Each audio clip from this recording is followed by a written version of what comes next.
Be good. Real good. Real good.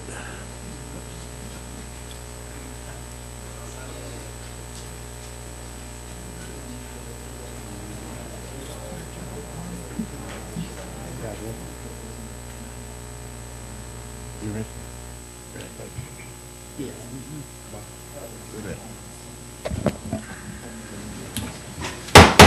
Good evening.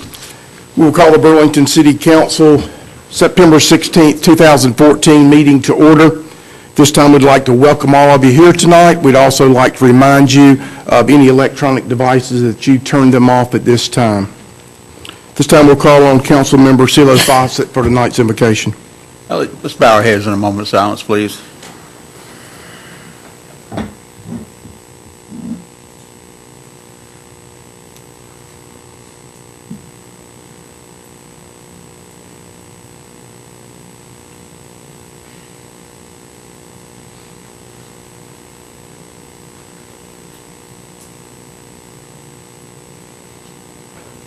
Thank you. Next item on the agenda is a proclamation. At this time, we'd recognize the Cemetery and Grounds Superintendent Jeff Parsons for Arbor Day on September 20th, 2014. Proclamation proclaiming Saturday, September 20th, 2014, Arbor Day in the city of Burlington. Whereas in 1872, J. Sterling Morton proposed to the Nebraska Board of Agriculture that a special day be set aside for the planting of trees, and whereas this day, which eventually became known as Arbor Day, was initially observed in the state of Nebraska with the planting of over 1 million trees, and whereas Arbor Day is now observed throughout the nation and the world, whereas the important role of trees in our ecological system must not be taken for granted. Trees can reduce top soil erosion, reduce heating and cooling costs, moderate ambient temperatures, clean the air, produce oxygen, and provide habitats for wildlife. And whereas trees are a renewable resource from which numerous products are derived, such as paper, materials for the construction industry, and fuel for heating, whereas trees, wherever they are planted, are a source of beauty, joy, and spiritual renewal. Now, therefore, I, Ronnie K. Wall, Mayor of the City of Burlington, do hereby proclaim Saturday, September 20th, 2014 as Arbor Day in the City of Burlington.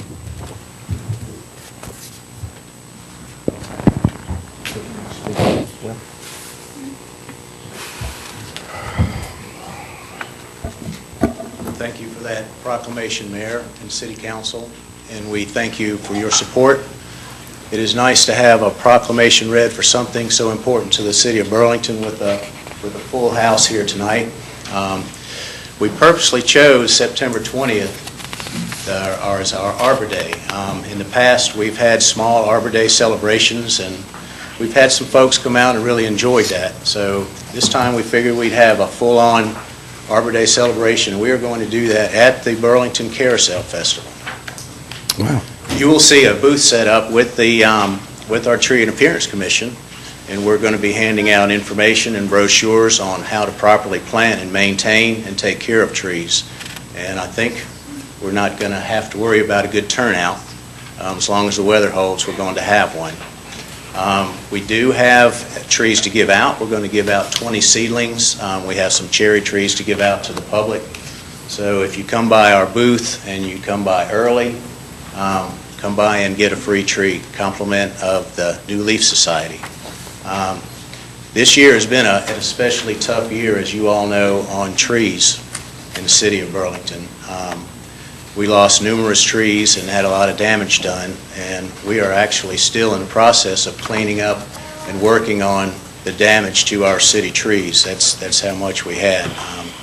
I don't have the tonnage or the cubic yards that we hauled away, but it's a very massive amount. And I'm happy to say this year we are going to have some help from the New Leaf Society. They have a program that they are going to donate trees to all the municipalities within Alamance County. And we have a chance to apply and receive up to, I think it's, what is it, Tony, 120 trees of various varieties? They didn't specify, it depends on how many requests they got, but hopefully we'll get a pretty good majority of them. Well, it's going to be a generous amount, and we look forward to their support and getting some trees to replant, courtesy of the New Leaf Society. I would like to recognize our Tree and Appearance Commission that are here today. This is a group of very hard-working folks where they work very well together. They are all going to be volunteers on Saturday, so you'll see those folks at the booth at City Park. We are going to be along the outfield fence at ball field number 1 on the outside of the fence along the pathway that runs up to the McDade building, so you can come and see us there. But I would like to recognize our chairman, Walt Brown. We have Beth Canada, Vera Thompson, Bing Schmidberg, Laura Mann, Patsy Bird, Mason. I always forget somebody. And last but not least, and our newest member, Tony Dashke. He just joined us. First meeting was last meeting. And then we have, last but not least, definitely Michelle Pearl. She keeps everything straight, keeps the record straight, keeps us all in line, and we couldn't do it without her. Well, I'd like to thank you again for your support. Come see us on Saturday, and you'll see a lot of new trees out in the landscape area, and thank you again. Good, thank you, and thank you guys for your service as well to the City of Burlington. Thank you very much. Next item on the agenda is a proclamation in reference to Fire Prevention Month.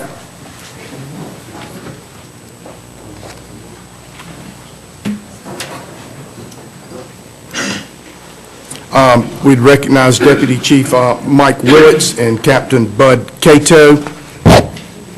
Proclamation proclaiming October 2014 Fire Prevention Month in the City of Burlington. Whereas the City of Burlington is committed to ensuring the safety and security of all Burlington residents, whereas fire is a serious public safety concern and homes are the locations where people are at greatest risk from fire, and whereas working smoke alarms reduce the risk of death in reported home fires, and whereas 3 out of 5 home fire deaths result from fires in properties without working smoke alarms, and whereas in 1/5 of all homes with smoke alarms, none were working, and whereas when smoke alarms should have operated but did not do so, it was usually because batteries were missing, disconnected, or dead, and whereas Burlington residents should install smoke alarms in every sleeping room, outside each sleeping area, and on every level of the home, and whereas Burlington residents who have planned and practiced a home fire escape plan are more prepared and will therefore be more likely to survive a fire, and whereas it is the mission of the Burlington Fire Department to protect the lives, property, and environment of all people within Burlington by preventing the occurrence and minimizing the adverse effects of fires, accidents, and other emergencies, and whereas the 2014 fire prevention theme, Working Smoke Alarms Save Lives, Test Yours Every Month, effectively serves to remind us that we need working smoke alarms to give us time to get out safely. Now, therefore, I, Mayor Ronnie K. Wall, do hereby proclaim October 2014 as Fire Prevention Month throughout the City of Burlington, and I urge citizens of Burlington to test their smoke alarms at least every month by pushing the test button and to practice home fire escape drills throughout the year. This, the 16th day of September 2014.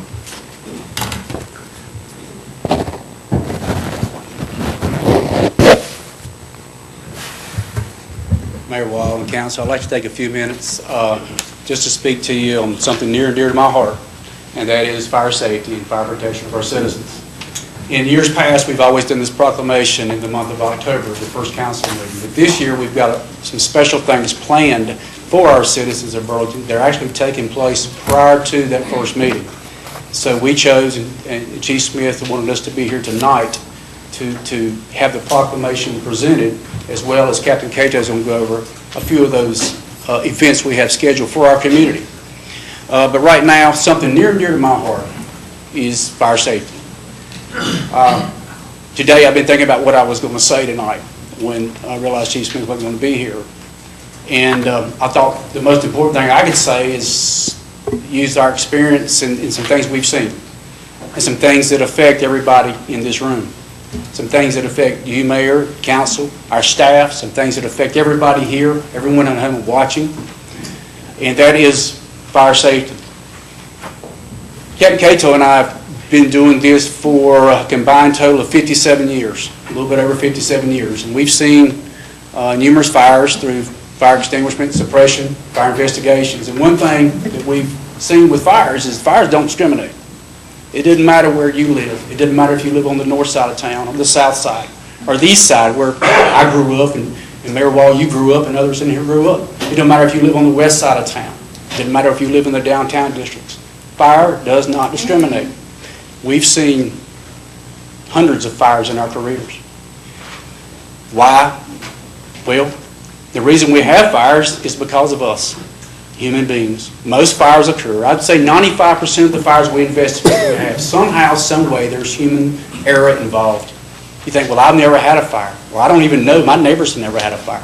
Well, count yourself blessed and fortunate if you haven't. Another thing I've noticed in our investigations and stuff we do here is the majority of fires, just like in the proclamation, the majority of fires occur where you think you're your safest, and that's in your home. That's where you nurture your family, and that's where you're supposed to feel safe, in your home. But the majority of fires that we have, I would say 90%, a good 90%, either occur in your single-family dwellings or in multifamily dwellings, which can include apartments, townhomes, condominiums. It's where you live. And when you think about it, what are you doing? Well, what are most people doing at home at night? They're sleeping. So where you're supposed to be your safest, where you spend the majority of your time when you're not at work, is really where you're in most danger. So this device that you spoke about in the proclamation, this smoke alarm, this $10 piece of equipment, and Mrs. Smith has already warned me, do not push the button because it'll make everybody's microphone shrill and everybody on TV will be mad at me, or on the internet. I won't push the button. But the proclamation, Mayor Wall, that you wanted our citizens of Burlington to do is to push that button. All you've got to do is push that little button one time a month. And if it doesn't make a noise, then you probably need to change your battery. Or if this piece of equipment, this appliance is more than 10 years old, a lot of people don't know this. If it's more than 10 years old, you need to replace it. Whether the battery works or not, you need to replace it. Now, some of them are hardwired, so you'll have to call an electrician to do that. And I know there's a cost, but you know what? There's no cost for your family. And you do everything you can to protect them. We do. We lock the doors and we protect them. We protect our kids. We protect our older parents, our adult parents. I think about my mother. I think about, I need to check my mom's smoke alarms. I don't. And I sure don't do it every 30 days. I don't even check my own every 30 days. And I still have adult children living at home with me. So what I want to do is encourage the citizens of Burlington, anybody who's here, council, everybody here, to really take it serious this year. There's nothing more devastating. There's nothing more horrible for us to do a fire investigation with a victim or fatality. Worst thing that I'm involved in. So we encourage each of you, everyone here, anyone who can hear my voice, to take it serious this year. And if you don't do it every 30 days, do it every time you change your air filters for your HVAC unit. Whatever it is, we come up with a cycle that you will check these smoke alarms. Change the batteries. Right now I'm going to turn it over to Captain Cato, and he's going to discuss a few things we had planned for the month of October. Good evening. Thanks for this opportunity. October is Fire Prevention Month. We try to take advantage of this by going into our schools and talking to our citizens. We have two things on our agenda we're going to do in the month of October. October 5th, from 2 o'clock to 4 o'clock, we're going to invite the citizens of Burlington to come into our fire stations. Meet the firemen. We want to meet you. We want to find out about your families, your home. This will give us a good opportunity to do some education and give the citizens of Burlington a good opportunity to meet who's going to come and protect them and who's there protecting their homes. That'll be from 2 o'clock to 4 o'clock on October 5th. So make plans to be there. The second thing we have is the month of October, we always go out to the elementary schools. We've done different programs through the years, from puppet shows to stage performances. This year I went to the principals and talked to the school system, and the firemen in fire prevention, we're going to go into every classroom for the elementary schools this year. Wow. We dropped off, I went to them, I got them to pick a day out of a certain amount of days we have. The school picked a day, and I gave them a calendar to put down every classroom that wants us coming there, and it is full.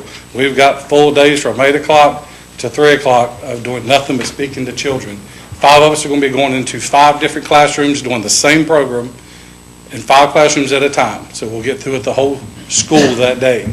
And we're going to teach these kids. I'm sure when you went to school, you probably heard about stop, drop, and roll, don't play with matches, all these things that was burned into our souls when we were in school. We want to do the same thing. We're going to burn it into our children's souls, and we're going to teach them some other new things. And we got some fun games to play with them also, so it'll be a fun time.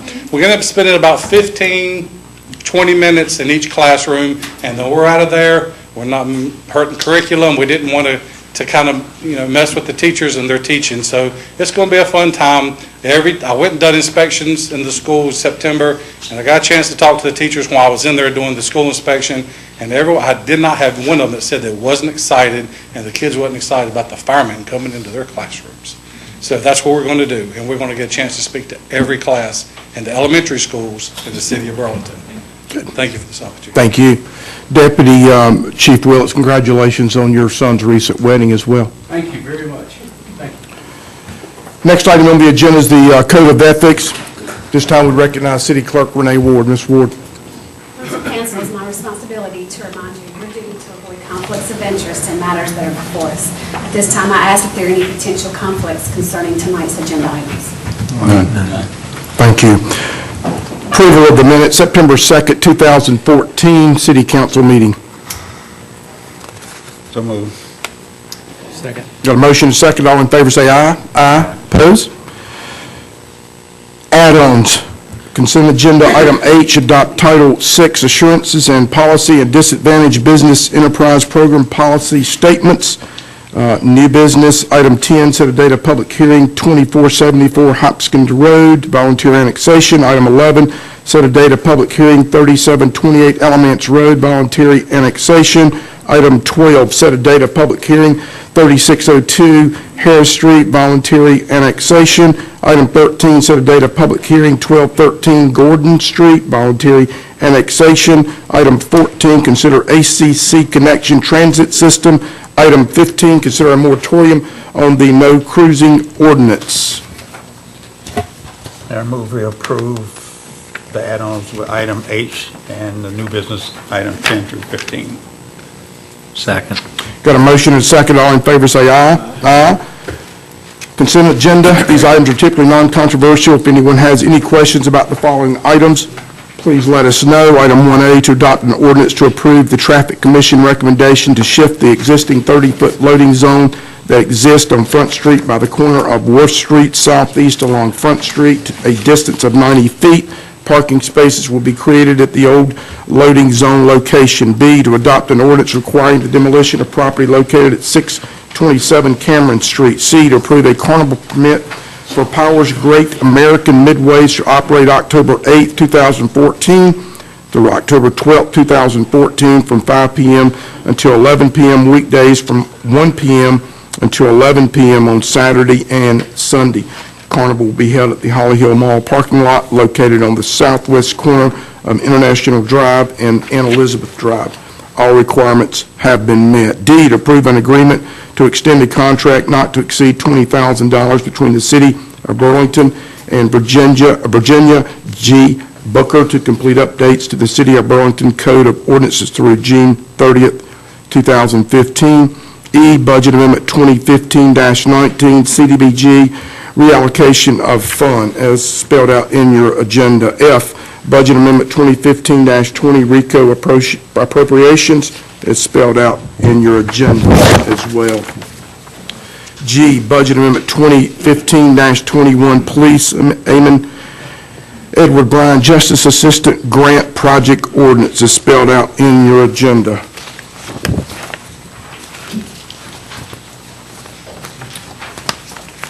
H, to adopt Title VI assurances, policy, statement, and disadvantaged business enterprise program as required by the Federal Transit Administration.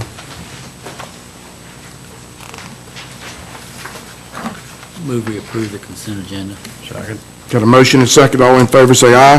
Aye. And we need to back up and have a motion and a second on the adoption of the agenda. Move we adopt the agenda as written. And with the add-on. With the add-on. With the add-ons. A motion and a second. All in favor say aye. Aye. Opposed? Thank you.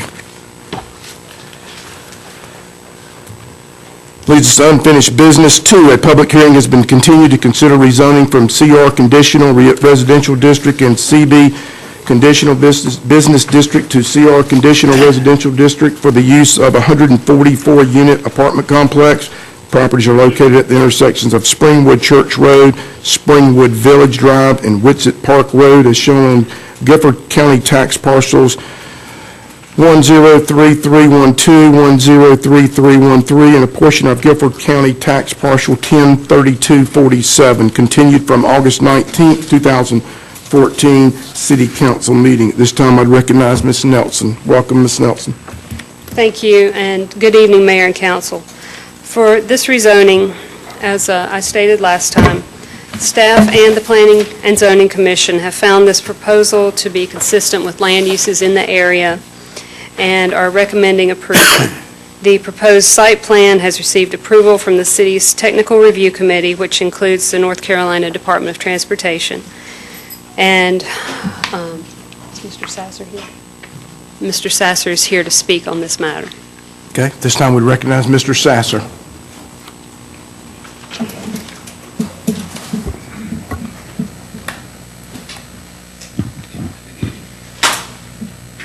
Mr. Mayor and council members, my name is Kevin Sasser. I'm here tonight representing Springwood Partners, the applicant. My other two partners, Tom Hall of Windsor Homes and Charles Jones, along with our engineer Vince Townsend, are here with me and available for any questions. I'd like to give you a brief history on the property. Springwood Partners purchased the approximately 70-acre tract in 2004 and extended utilities to the property. The project was originally developed into 4 parcels. 2 parcels were zoned conditional residential and were purchased by Windsor Homes for single-family homes and townhomes. 1 was zoned multifamily and was purchased by Woodland Heights of Burlington and developed with apartments. The remaining was zoned conditional business and is approved for a daycare and convenience store. The townhome portion of the property consisted of 16.654 acres, which has been graded and the utilities are installed. The first phase of this project consisted of 76 lots. To date, Windsor has built and sold 32 and have 44 left to build in the first phase. The remaining portion of the property is 7.28 acres, which is a portion of the 12.1 acres that is being considered for rezoning and is currently zoned conditional residential and approved for 69 townhomes. The remaining 4.82 acres currently zoned conditional business and approved for a daycare consisting of 100 children and a convenience store with a maximum building size of 3,000 square feet. This is the area that we are requesting. We're requesting that we give up that in trade for the rezoning tonight. We have researched an economically feasible plan to utilize this property and existing improvements. The plan for the 144 apartments, which is being presented to you tonight, is what we feel is the best use for the property. Based on public concerns, we have agreed to plant a landscape buffer between the apartment site and the townhome site and have offered to provide a police substation for the city. Our engineer, Vince Townsend, is here tonight to address the traffic concerns which have been presented by the public. I'll be glad to answer any questions. Questions for Mr. Sasser from council? Thank you. Would you like for, Yes, okay?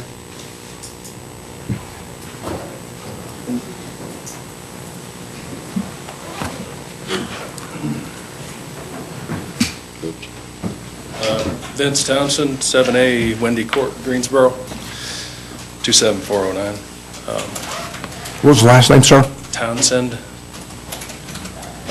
I'm the engineer who prepared the plans and just wanted to touch on 2 points that I thought were important, one of which was brought up at the last public hearing is the traffic consideration. There was a question that came up, why wasn't there a traffic study done? Well, the simple answer is the proposed use is a much less, well, it's a less intense use. It generates less traffic, so the people in TRC, though I wasn't at TRC, they knew that when they looked at the plan, and they didn't see a need to do a traffic study when it's going to generate less traffic. And another thing to think about in the traffic is the townhome site.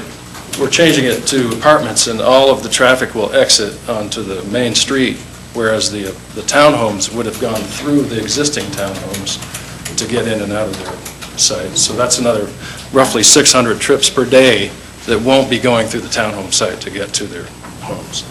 And the other subject I wanted to touch on was stormwater. The current plan does not require stormwater quality controls, but by going through the rezoning process, they're subjecting themselves to the new regulations which require stormwater treatment. So the proposed plan, you can see there's a wet detention pond and a stormwater constructed wetland on there. And both of those would serve to treat the stormwater and release a cleaner stormwater discharge to the environment, whereas if he went with the plan that's currently approved without changing it, they wouldn't have to do that. So there's 2 reasons, I guess, that you could consider approving it. One is that it would generate less traffic, and the other is that it would produce cleaner stormwater runoff. So anyway. Questions for Mr. Townsend? Okay. Thank you, Mr. Townsend. Remind the public this is a public hearing, so anyone that would like to speak may speak and come forward and state your name and address. We'll start on this side here.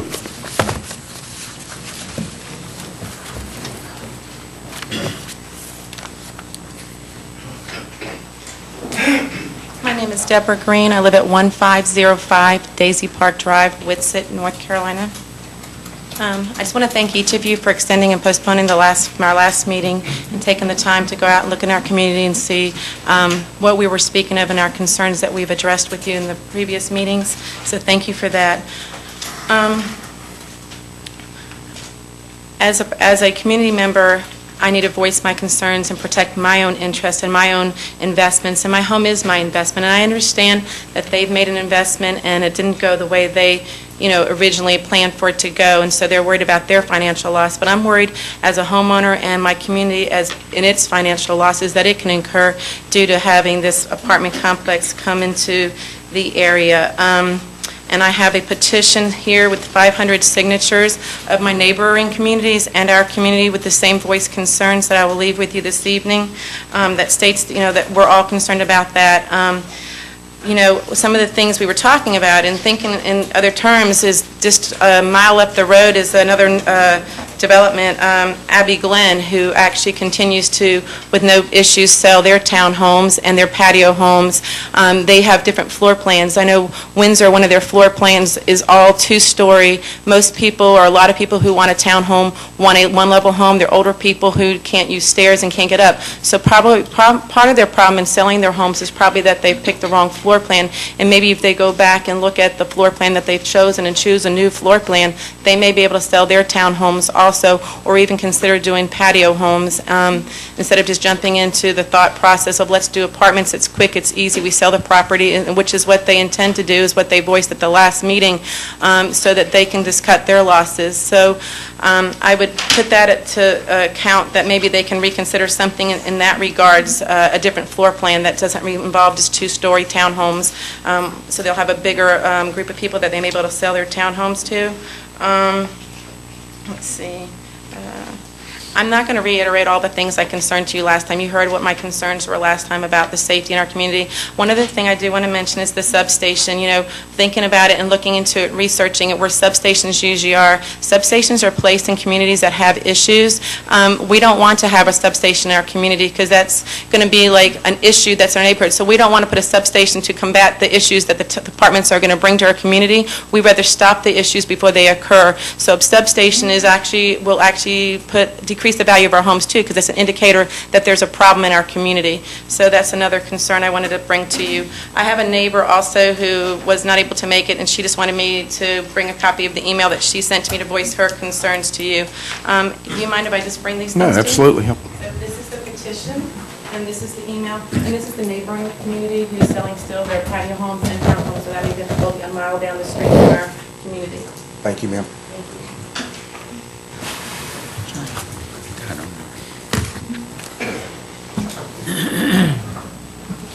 Anyone else on this side that would like? Jim, could I see that? My name is Vicki Axum. I live at 1435 Daisy Park Drive. I also spoke at the last council meeting. I think the assistant police chief was asked to come up with some crime statistics for our area. Has that been done? Yes, ma'am. Will they be presented tonight, or? If you ask one, yes. Yes. Okay, and also, I voiced a concern about tractor trailers being parked in our development, and I have sent, I think, 6 different emails of tractor trailers parked on our streets, license tag, registration numbers, the company on the side of the truck. To who? To the Assistant Chief of Police, and some of them to, I apologize, I don't know your name. I think the last 3 or 4 didn't make it to you. The last one was last night.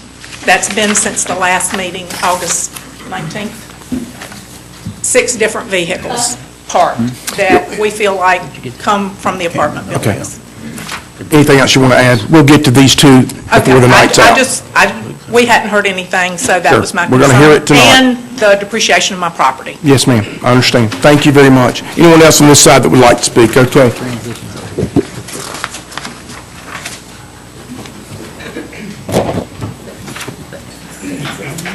Councilman. My name is Vita Floyd. I live 7313 Daffodil Lane, Woodson, North Carolina. I agree with Deborah and the other people that signed the petition, but along with that, I have a picture that I'd like to show council that was taken August 26, 2012, and that's around the time that the apartment buildings that are built there now were built. Until then, before then, we had no problems. Everybody, if we didn't know each other by name, we knew each other by face and car. So we always spoke. If there was anything in the community that we needed to take care of, we came together and we talked about it and worked it out. The pictures I have were very upsetting, and well, a neighbor came to take it down. I sent one of these to Tom of the Homeowners Association, and the response was he just received it and that was it. I'd like to be able to show it to you if I can. Sure, absolutely. This is a sign that we have outside on our entrance of Springwood at the park. It tells us that we have a pool and how much the start of the homes are costing. And this was written on there one Sunday morning. And we never had anything like this happen until we had the apartment buildings done. I have like 4 pictures of that. It's really bad. So I had to get neighbors to come take it down because the sign was so high up. I don't think a child could have done that.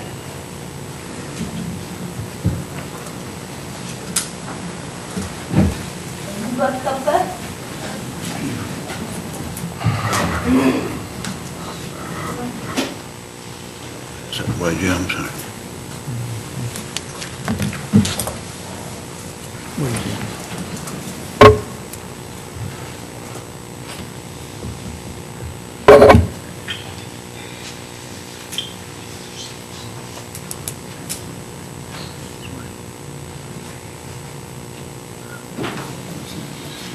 It's all across on all 4 sides. It's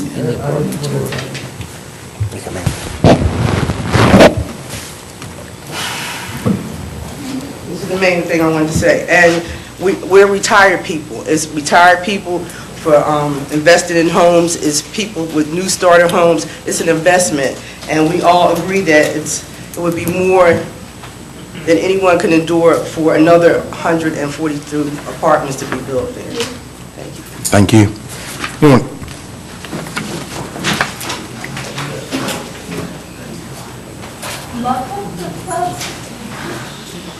Good evening.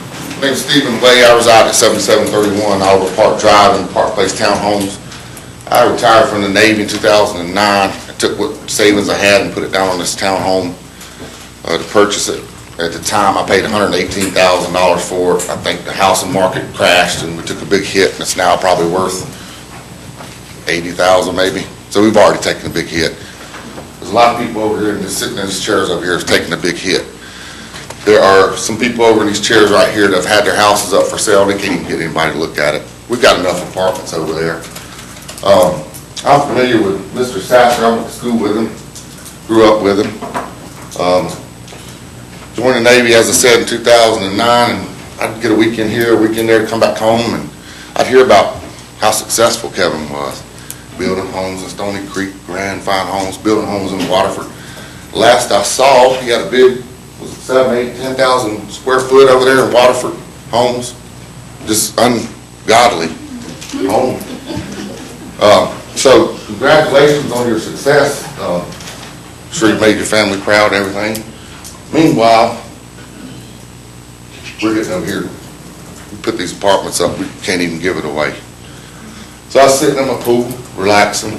Had a member of my community come up and say, "Did you hear what happened at the meeting the other night?" No, I wasn't even aware of what was going on. I live a busy life. I'm out of town a lot. So I heard about the eye winking incident. Snapshot back 30 years ago when I was in high school reminded me how Kevin Sasser operates. I was at a football game by myself. Me and Kevin had a little run-in.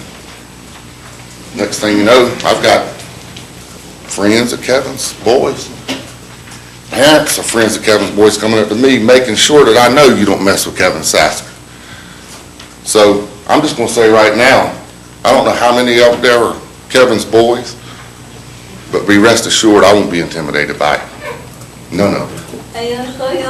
And rest assured, I got people behind me. The last thing I want to say is when you consider how much money you're going to make off of this versus doing the right thing. Oh, by the way, we bought this townhouse, we were promised, this is zoned for a daycare and store. We wasn't told apartments. So you might have a legal issue on your hand, Windsor Homes, by false advertisement there. I can check in with my attorney and see about that. But regardless, what you've got going on here, the money you might make off your little apartments over here, compare that to seeing your name, Windsor Homes and Sasser Constructions, in the newspaper, what you've done to these people over here. See if it's going to be worth it for you. That's all I have to say. Anyone else on that side, on this side that would like to speak?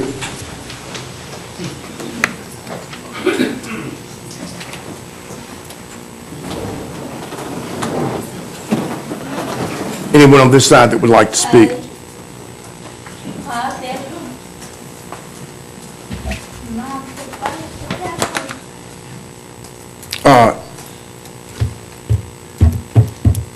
Trying to think, we need to close the public hearing first before we ask Chief Smythe to speak in reference to the stats that the young lady, Ms. X, had asked about. I think it'd be fine. Maybe good to go ahead and hear that. Yes, Okay. absolutely. Chief?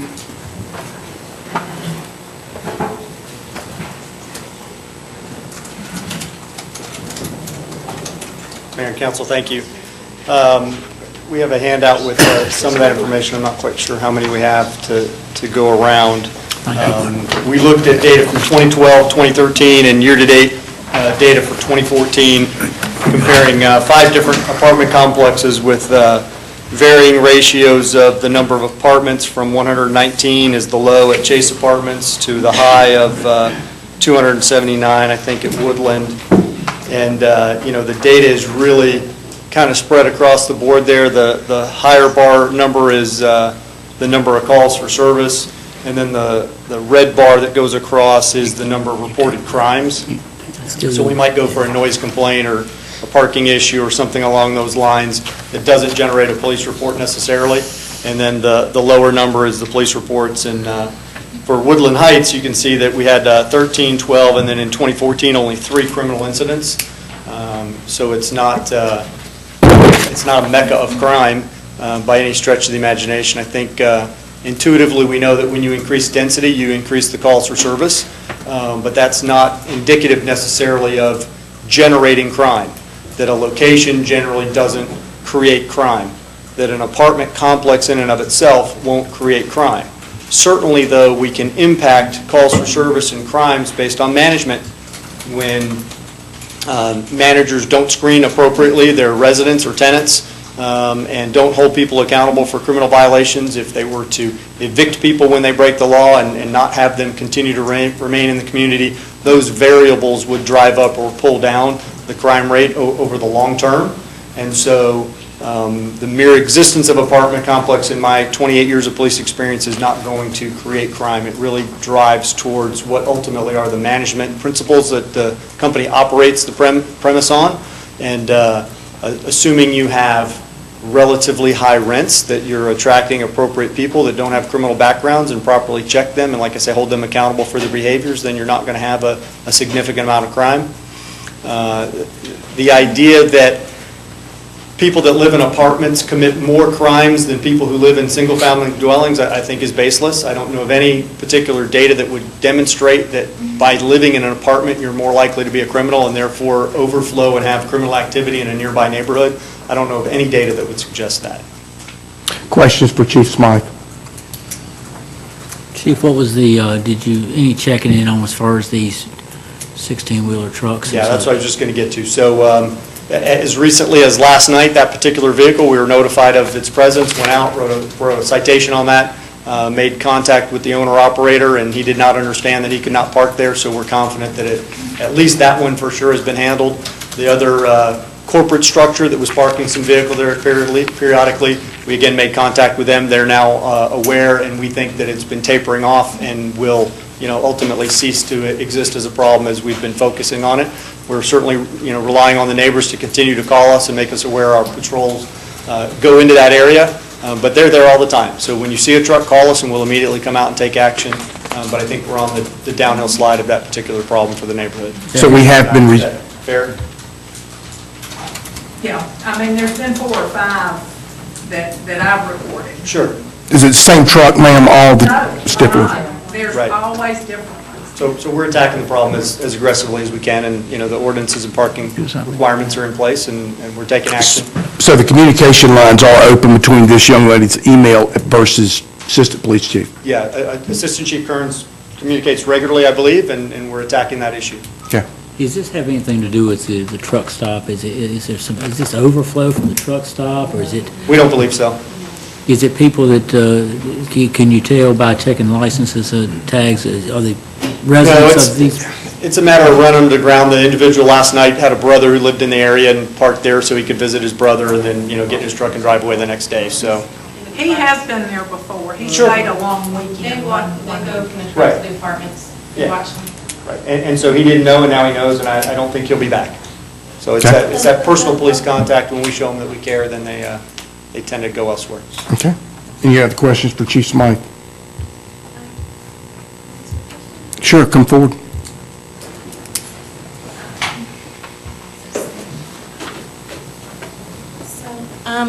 Debbie Green again.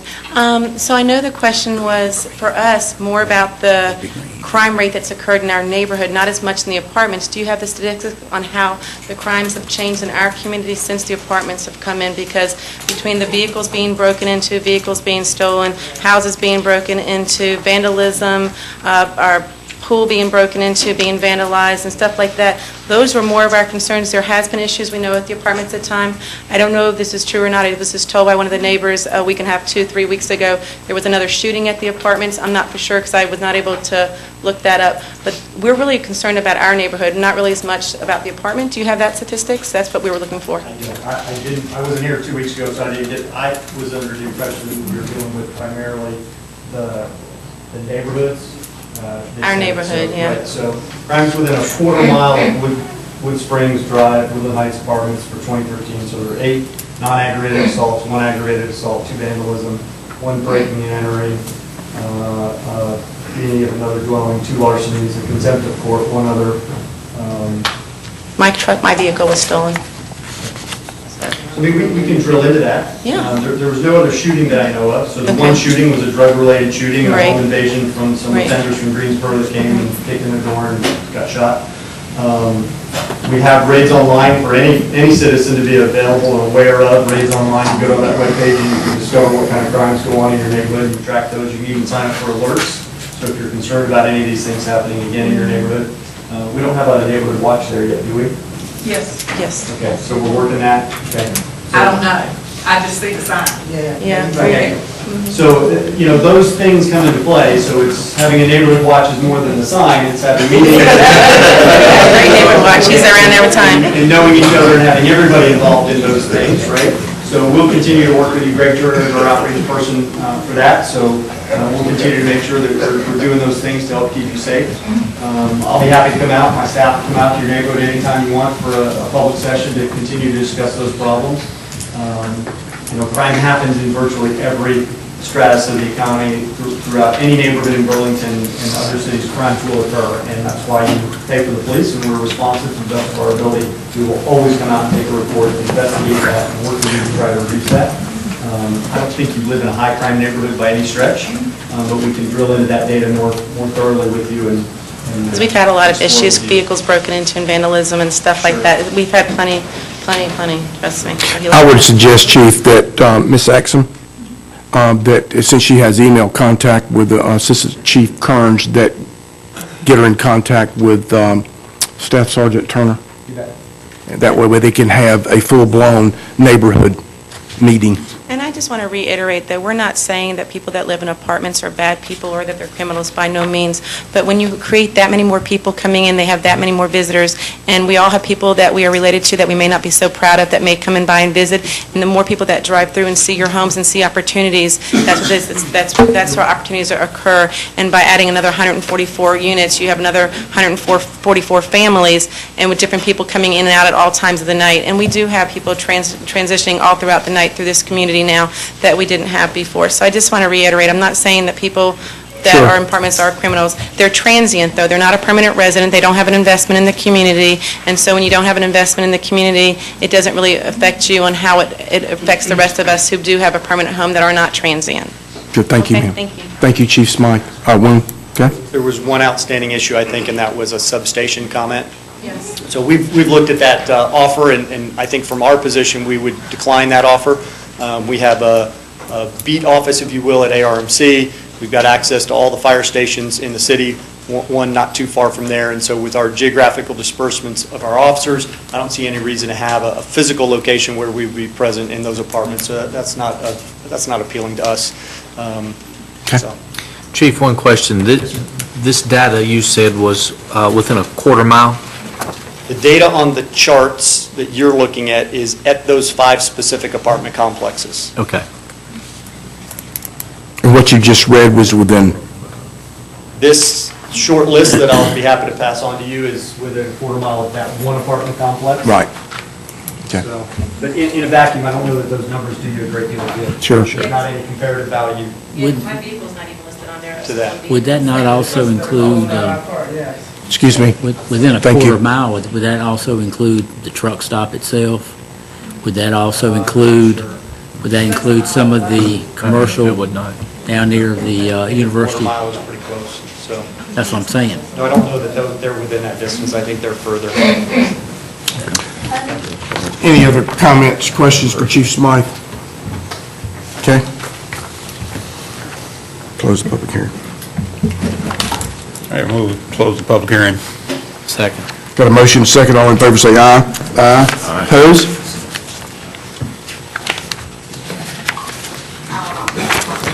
Mayor, if I could, maybe I could start the conversation. I've been out there on a couple of occasions, and of course, I didn't go out there with an eye, checking on crime. I just wanted to see generally the area. And my take is that there's plenty of apartments out there. It may be, in my own notion of it, I just think there's enough out there. That's my take on it. So that's it in a nutshell, so. Okay. Any other comments? I'm sorry. Go ahead. I too went out and looked at the location and looked at the plans that the Sassers have put together for this location. And with the landscaping, with the buffers, I have empathy for everybody that lives out there, that, it's possible that we could live together, and I wish that there was something that both groups could gain out of this, there'd be a friendly relationship between the two of you to make it happen. I think everybody's put a lot of money in your homes, and the Sassers have put a lot of money in this development out there. I just don't know. Well, just in reviewing the situation out there and certainly reviewing the site plan and sort of the trade-offs, development is going to occur out there at some point, whether it is a current plan or whether it's some segregated fashion of that. And, the fact that it does meet our land use plans and that P&Z did approve it. It is recommended by staff, I think has merits. We've got an apartment complex that was approved near Joe Davidson Park. And obviously the city's got a vested interest in Springwood out there as well, and our residents. And the net gain of residents is not as strong as 144 apartment units, because there's going to be some, obviously, forbearance on the townhouses that were previously approved. I think, Kevin, it was 69. That's not going to be there. It's not going to be there now. I certainly think it meets all the guidelines. I'm comfortable with the crime statistics that's been looked at. And the fact that it's been through technical review and there's been some concessions made, I think the project's very viable for the area. Are we saying that there's a net increase of 75 units, it's going to be 144 units, and it was scheduled to be 69? That's right. Repeat that, please. It was scheduled for 144, it's scheduled, you're asking for 144 units, but it was already scheduled for 69, is that correct? So the net increases? For the townhome portion, that's correct, and then the convenience store and daycare site would be eliminated also. I understand. It strikes me, Mr. Mayor, that the same issues regarding the values of the properties that these folks have with their homes, and that's real, but that's not just having to do with their homes. That's countywide, and some areas are hit worse than others, but what you're talking about there is, I see it every day, I've seen it every day in my law practice over the years, but those same economic factors and forces that you're talking about with your home is the same thing that's happening here with their development too. And what's happened here is home ownership, frankly, in this country, we all read about it, and it used to be buy home, buy home, buy home, buy home. And now what you're hearing the economic experts saying, that's not necessarily your best investment. Maybe you ought to rent. Maybe young folks ought not to plow your dollars into in homes. So I think the economy here is just a factor that's affecting all parties.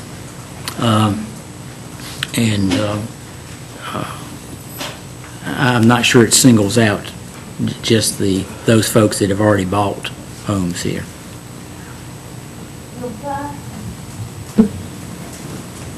Any other comments, questions?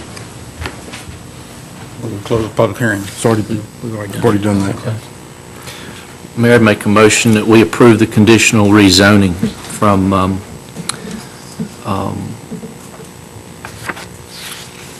the existing criteria to the 144-unit apartment complex as recommended by staff and P&Z.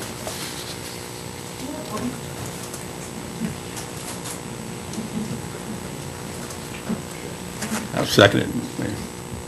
Got a motion and a second. All in favor say aye. Aye. Opposed? No. Okay, the motion carries. Statement of consistency, please.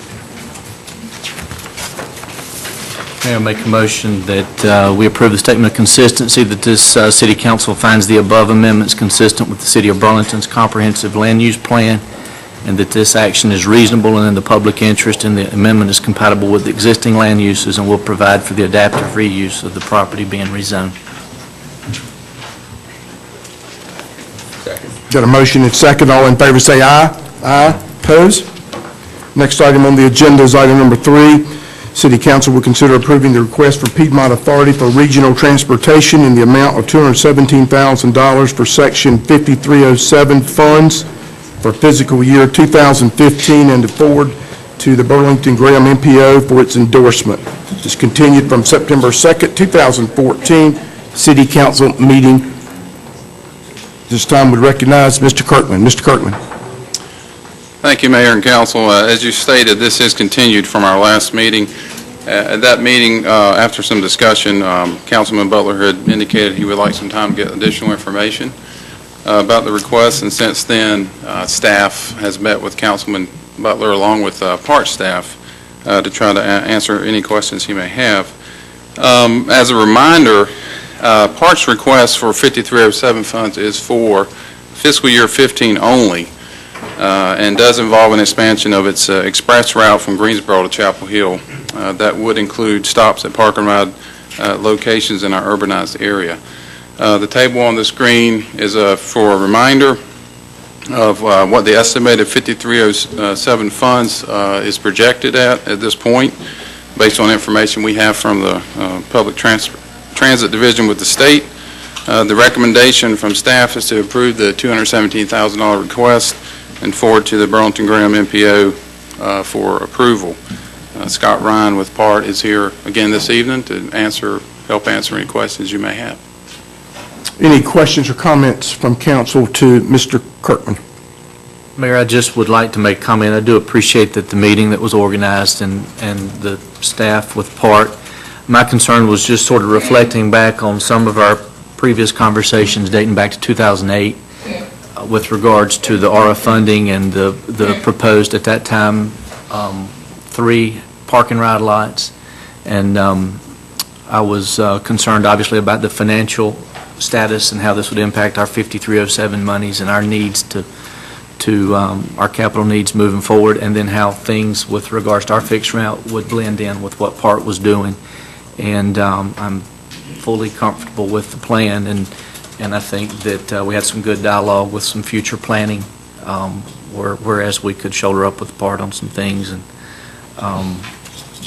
based on that, I would certainly make a motion that we approve the $217,000 as they've requested. Mr. Mayor, I want to thank Nolan.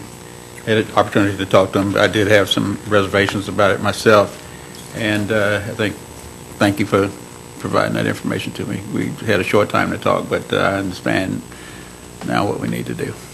So, is that a motion from Mr. Butler? Yeah. Yes. Second Mr. Butler's motion. Any other comments before we vote? I would like to say to Scott, thank you for your patience. We appreciate you entertaining your questions or helping us answer our questions as well. And to you, Nolan, thanks very much as well. So with that being said, we have a motion and a second. All in favor say aye. Aye. Opposed? Thank you. Brings us to item number 4. Public hearing has been scheduled to consider citizens' comments on the Consolidated Annual Performance and Evaluation Program Report for the Community Development Program year 2013-14. This time we'd recognize Shauna Tillery. Good evening, Mayor and members of Council. As a requirement for our CDBG and home programs, we must complete each year our CAPR, which is our annual Consolidated Annual Reporting and Evaluation Report. You received a summary in your packet of everything that we've done this year regarding CDBG and home program. We published the notice on September 10th in the Times News dealing with the public hearing tonight, and that 15-day comment period will end on September 22nd. Just to highlight some of those accomplishments for the year, we rehabbed 11 homeowners' homes. We expended $445,000 on housing rehab. We had 13 individuals complete the construction training program. We completed sidewalks along Mebane Street and a crosswalk at Mebane and South Graham Hopedale Street. We completed a shade structure at Fairchild Park. We also completed structural repairs and parking lot improvements at Allied Churches and a new roof at Residential Treatment Services, along with funding to North Park Library for books and materials. And then we also completed a budget amendment project, which was a generator at Fairchild Park that we installed since it is a Red Cross certified shelter. Questions for Ms. Tillery? This is a public hearing. Anyone on this side that would like to speak? Anyone on this side that would like to speak? Move to close the public hearing. Second. Got a motion and a second. All in favor say aye. Aye. Opposed?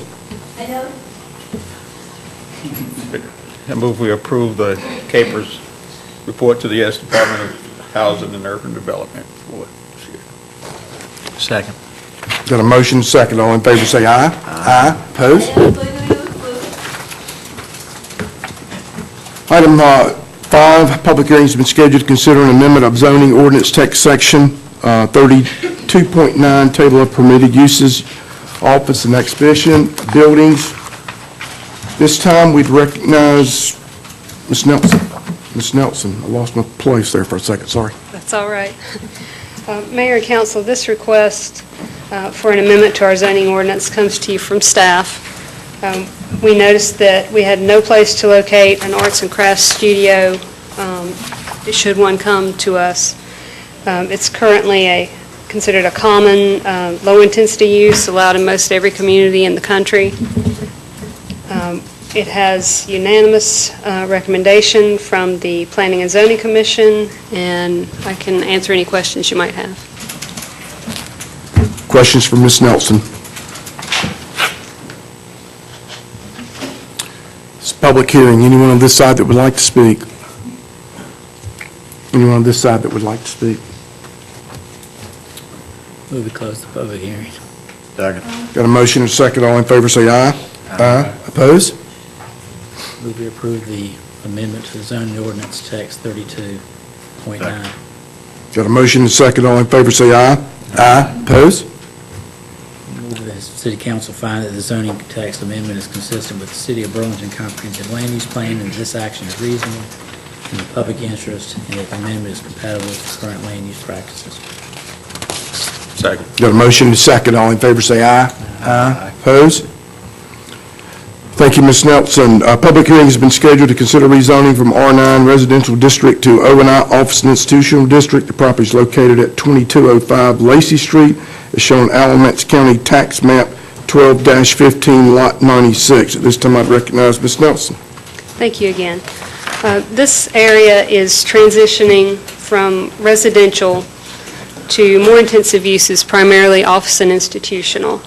Let me show you the larger map here. There we go. The red is the area that's being considered tonight, and you can see the office and institutional that's stretching along Alamance Road. In 2005, there was a corridor study done where staff recommended rezoning the area to O&I proactively. It was not done, but O&I is a good and traditional buffer between residential and commercial uses. Currently, this property is residential, and there's no plans to change that at this time, and it will remain a allowed use under O&I. So it will still remain conforming, and this request has the recommendation of staff and unanimous recommendation from the Planning and Zoning Commission, and I believe Ms. Sharp is here to speak to this request.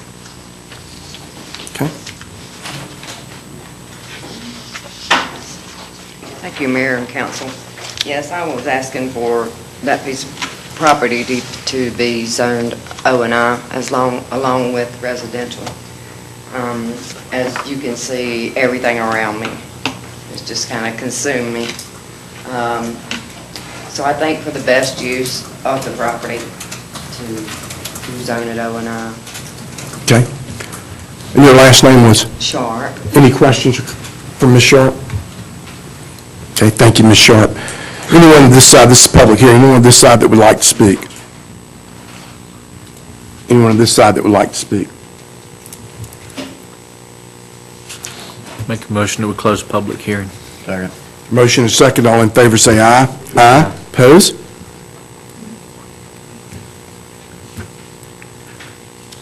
I move we approve the rezoning. Second.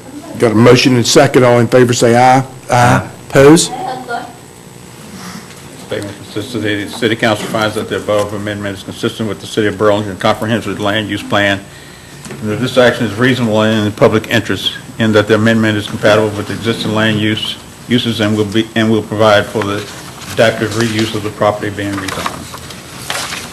Second. Got a motion and second. All in favor, say aye. Aye. Opposed? Motion carries. Item number 7, a public hearing has been scheduled to consider a rezoning from B2 General Business District and I2 Light Industrial District to CB Conditional Business District for the use of motor vehicle towing and storage, offices, and retail sales. The property is located at 1203 Belmont Street, as shown on Alamance County Tax Map 41-167, lots 109, 110, 126, and 127. This time we recognize Ms. Nelson. Thank you. This rezoning is in an area that's dominated by business and industrial uses, as you can see on the map. The applicant wishes to add more opaque type screening for vehicles that will be stored by the Burlington Police Department. This is a necessary step to allow them to participate in wrecker rotation. And this request has the recommendation of staff and the unanimous recommendation of the Planning and Zoning Commission, and Mr. Adams is here to speak to this request. Welcome, Mr. Adams. If you could state your name and address, sir. Thank you, Mayor and Council. Doug Adams, 1203 Belmont Street in Burlington. I was just trying to improve stuff for my employees and the citizens of the city and the Burlington Police Department to survive and provide a safer location for the vehicles to be stored, to help keep down on crime and vehicle theft, and it'd be monitored and secured 24 hours a day. Questions from council to Mr. Adams? Thank you, Mr. Adams. This is a public hearing. Anyone that would like to speak on this side? Anyone on this side that would like to speak? We would close the public hearing. Second. Got a motion and a second. All in favor say aye. Aye. Opposed? Mayor, make a motion that we approve the rezoning request as recommended by staff and P&Z. Second. Got a motion and a second. All in favor say aye. Aye. Opposed? Mayor, make a motion that the statement of consistency, the city council finds that the above amendment is consistent with the city of Burlington's comprehensive land use plan, and that this action is reasonable and in the public interest, and that the amendment is compatible with existing land uses and will provide for the adaptive reuse of the property being rezoned. Got a motion and a second. All in favor say aye. Aye. Opposed? Motion carries. New business. 8, City Council consider the submission of the assessment of fair housing to the United States Department of Housing and Urban Development. This time we'd recognize Ms. Tillery. Good evening again. As you know, we've been working with Mullen and Lonergan for about the past 9 months on a regional assessment to fair housing. That has been completed, and they are here tonight to just speak specifically on the goals and strategies for Burlington. You received an executive summary last week, and then the whole report is available online. But again, these are just specifically for what deals with the city of Burlington. So I'm going to let Marjorie Williams go over that piece. Ms. Williams? Yes. Welcome. Thank you. Thank you for having me. So this is the final part of what has been presented to you previously. I believe Bill McNeil of the PTRC was here maybe in June or July and sort of gave you some of the a recapitulation of the major findings. And so what I'd like to present tonight very briefly to you is the goals and strategies that we've developed. So just to give you an idea of why we're going through this process, the City of Burlington receives Community Development Block Grant funds directly from HUD, and it also participates in the Greensboro Home Consortium. So you receive these federal funds directly from HUD to invest in low and moderate income areas and to benefit primarily persons who are low and moderate income. As part of your annual action plan that you submit to HUD each year, there is a certification that the city signs, and that certification states that the City of Burlington will affirmatively further fair housing. And that's a requirement of participating in this federal program. And the way that you demonstrate to HUD that you are doing that is by completing an analysis of impediments to fair housing or this assessment of fair housing. And so it is a requirement for the city to be able to continue receiving these funds and carry out the activities that Shauna was just reporting back to you from the previous year. So this analysis of impediments is, like you've probably heard before, it's primarily a policy analysis document. So the action steps that are recommended through this report are going to reflect policies that either can be, should be changed or should be expanded in some way to reflect the impediments to fair housing choice that were identified in the document. And just as a reminder, Burlington joined with the cities of High Point and Greensboro, as well as the four-county Surrey Home Consortium, to prepare this document. So it is a joint document. Once we looked at all of the data, and you saw the maps that Bill McNeil had previously, we were able to come up with 3 primary fair housing priorities. So these are the priorities upon which the city should be basing the strategies that it sets forth in its 5-year consolidated plan and its annual plan to HUD for the spending of its funds. And they basically focus on 3 things: public transportation, affordable and accessible housing, and sustainable employment opportunities.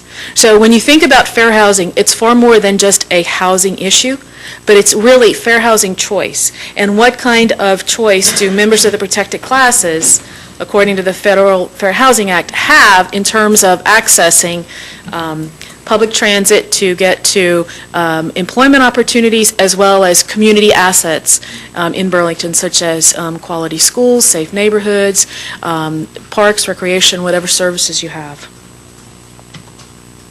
So there are 5 goals that we devised for the city, and the first one involves the transportation priority. And so basically we're talking about decreasing disparity in access to higher opportunity areas. So our strategy is to establish a public transportation system that would link where lower income households live and where opportunities for employment and other community assets exist. And you're already on your way to achieving to implementing that strategy. So now, as the city makes progress on its public transit system and putting that in place, all you need to do is report back to HUD saying, okay, this is how we're trying to make incremental progress on that strategy.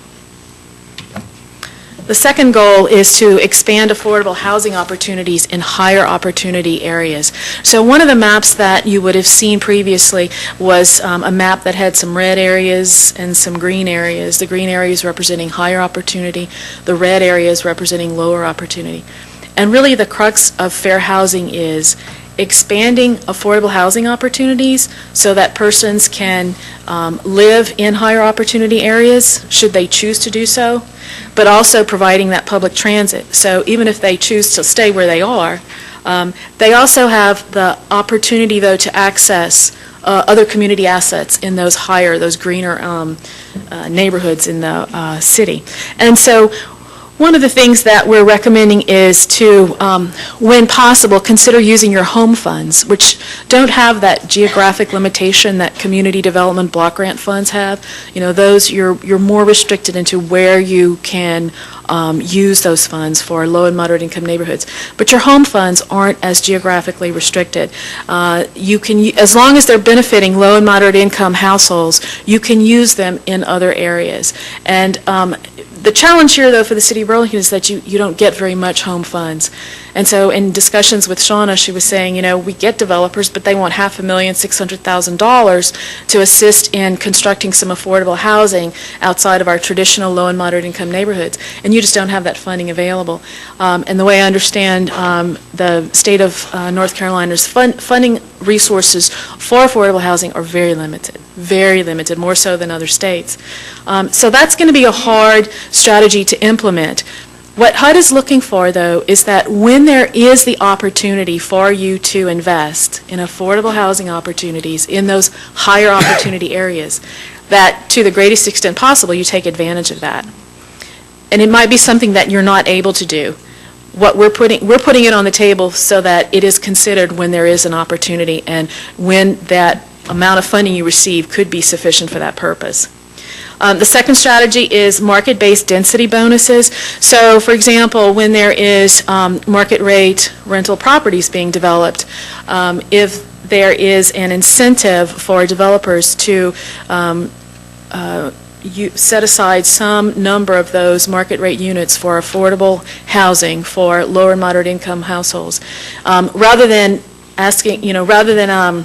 having to lay out financial resources on the part of the city. If there is an opportunity then to provide other incentive density bonuses, for example. So if the developer is going to provide, say, 50 units, then he is permitted then a 10 or 15% increase in the density as a way to increase incorporating affordable housing in that development. And this third strategy is to consider the use of single-room occupancy, so small one-bedroom efficiency apartments, and smaller housing options for singles throughout the city. Continue on to the next one, the same goal. We have had conversations with Amy Nelson about the comprehensive plan update, and looking to, one of the things we're putting forth toward that initiative is to incorporate the designation of parcels that are already located along major corridors and near existing employment opportunities as appropriate for multifamily housing. So when you go through your comprehensive plan update, take a look from a very broad, comprehensive perspective, what might be appropriate opportunities in terms of trying to link where people live and where they would have employment opportunities. And then the final strategy on there involves more the Graham Housing Authority. So the Housing Authority administers Section 8 housing choice vouchers. One of the ways that you can increase opportunities is to seek out landlords who own properties in those higher opportunity areas that would then be interested in participating in the Section 8 program, so that there are opportunities in those areas for people to move into affordable housing units. The third goal is to expand access to HUD programs. So the city has an obligation to provide accommodation, language accommodation, for persons with limited English proficiency.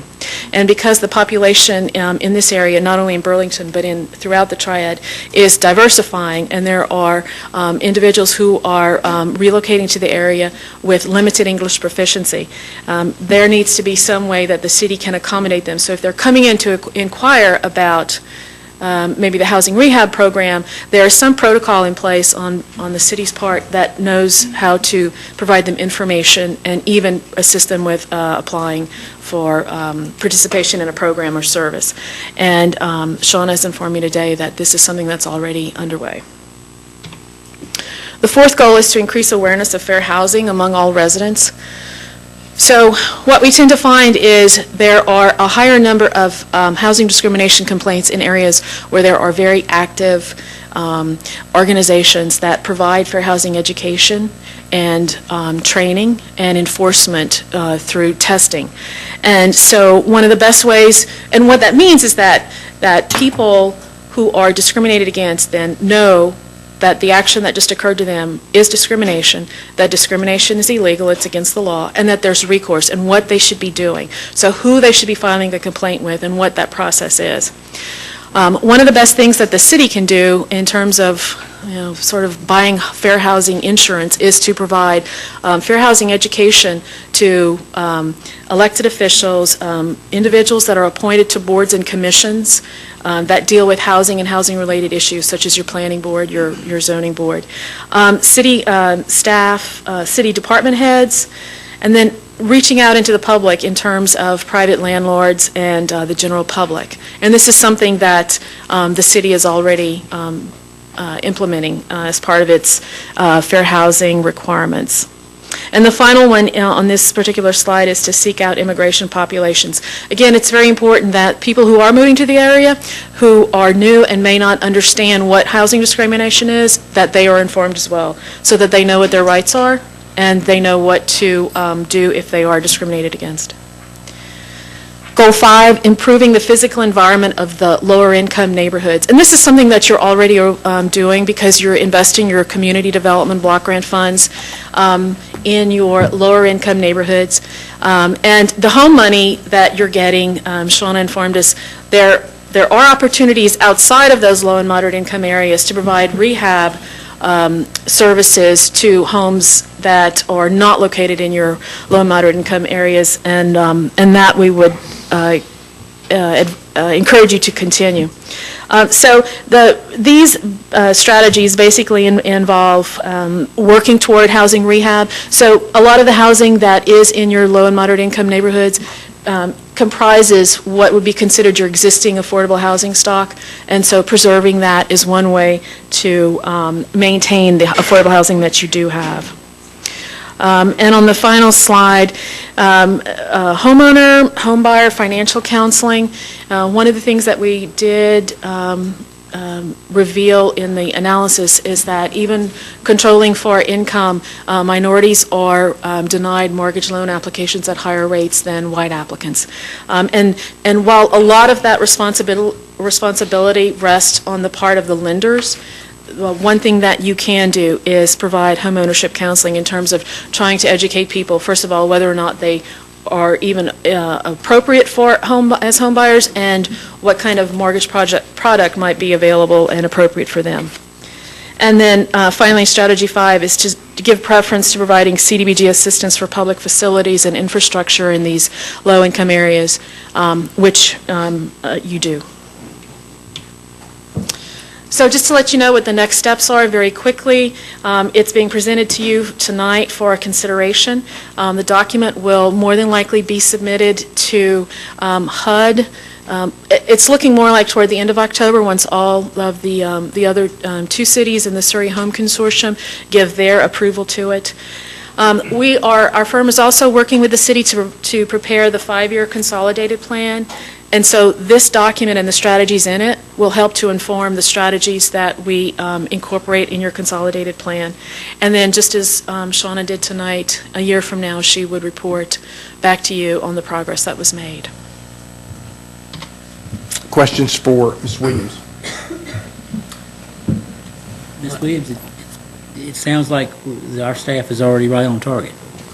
You are doing a lot of good things, yes. Yes. I think voting to approve that transit system is a huge step, huge step. I don't have a question, but I have a comment.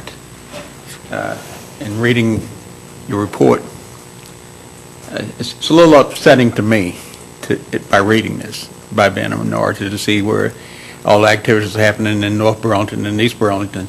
And hopefully with the transit authority, having the transit authority come in, then some of this can be eliminated with access to different homes, to their jobs, and hopefully we'll get away from the segregation part where all the blacks, all the Hispanics live on this side or that side.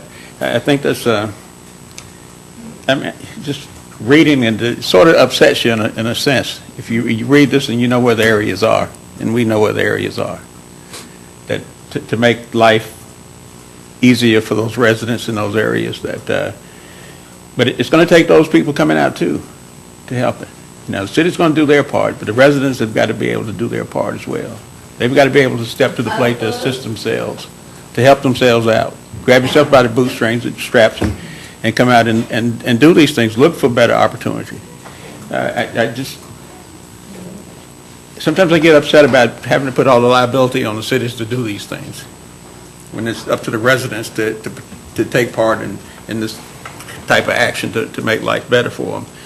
But I appreciate the effort that you did put forth into this, but to me it's a little disappointing.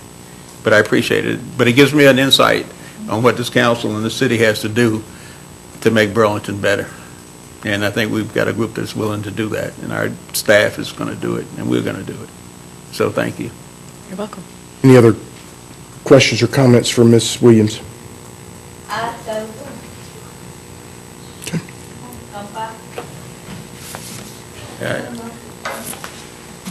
I make a motion that we approve submission of the assessment of the fair housing to the United States Department of Housing and Urban Development. Second. Got a motion second. All in favor say aye. Aye. Opposed?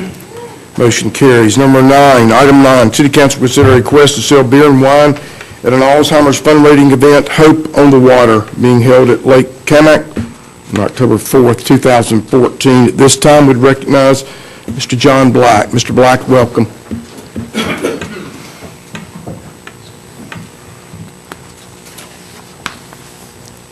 Thank you, Mr. Mayor and Council. I'm back. We discussed this at the last meeting. The consensus of the council was to have this vetted through the Recreation and Parks Commission. We went before them and met, and I believe you've received their recommendation. I don't feel like I have to go over again what we're here for. If you have any questions about this, I can go over this. I understand, quite frankly, what a difficult position this is.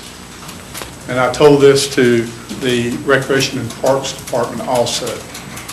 This is kind of one of those situations where you can dot every I and cross every T. Someone leaves the lake, they drop a cell phone, they bend over to pick it up in the car, they cross the center line, there's an accident, and all you're going to hear is, well, they had beer at the lake, and that's the cause and effect.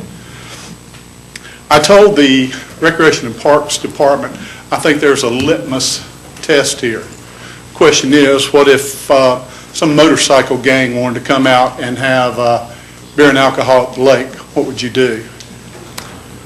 This opportunity gives us a chance to test out. I understand there's an ongoing procedure to try to come up with a working way to do something like this in the future.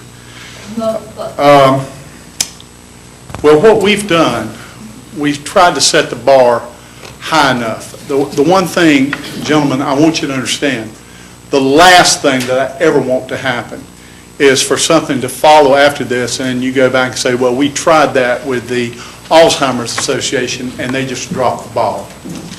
It's not a good reflection on us or on you or on myself. Just a reminder, we have agreed to close in or fence in a temporary fenced-in area for the beer and wine garden. We went to the police department. They suggested 2 off-duty officers. We contracted with the police department, and we have 2 off-duty officers who will be there. We were suggested to have professional servers. That was my idea.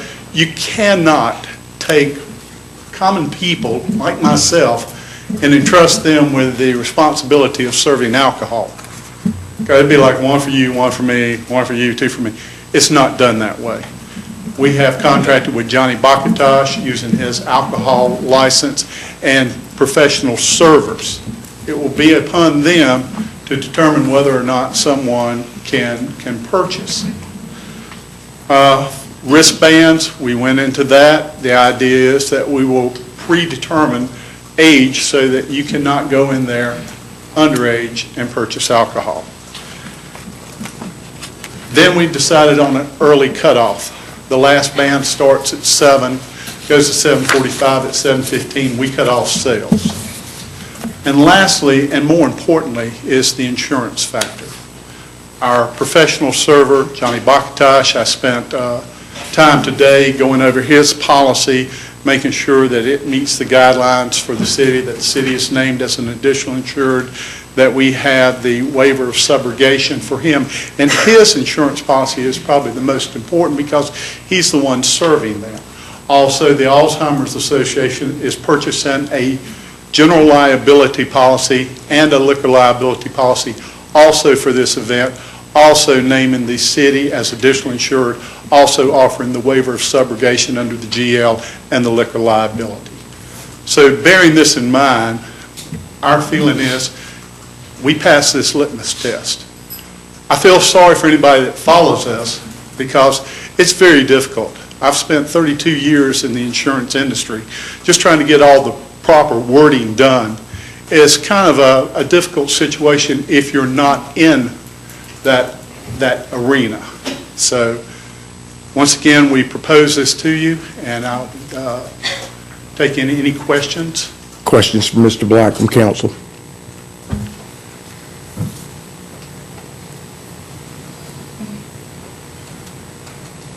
What was the recommendation from the Recreation Department, Mr. Laws? The department or the commission? Commission, excuse me. Okay. Commission voted unanimously to recommend to the council that this request be approved. Much discussion? Yes, sir.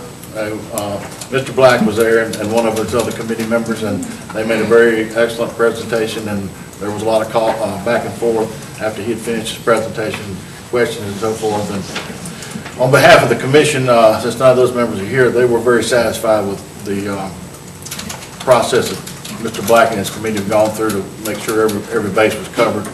So they were very happy with that. Mr. Bateman, could you go over for just a quick review for the council members that were not present last night in reference to staff's recommendation?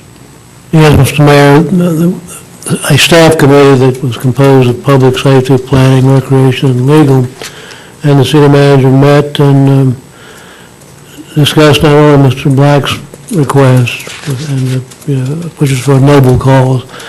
We also discussed what are we setting in terms of due process, because equal protection requires us to treat applicants who come after him similar to him. And the big issue that the committee looked at and had the most concern about were control measures and what locations do you want to in the future to allow alcohol sales to be consumed at. It's one thing to have at Lake McIntosh, but that opens up the public facility arena.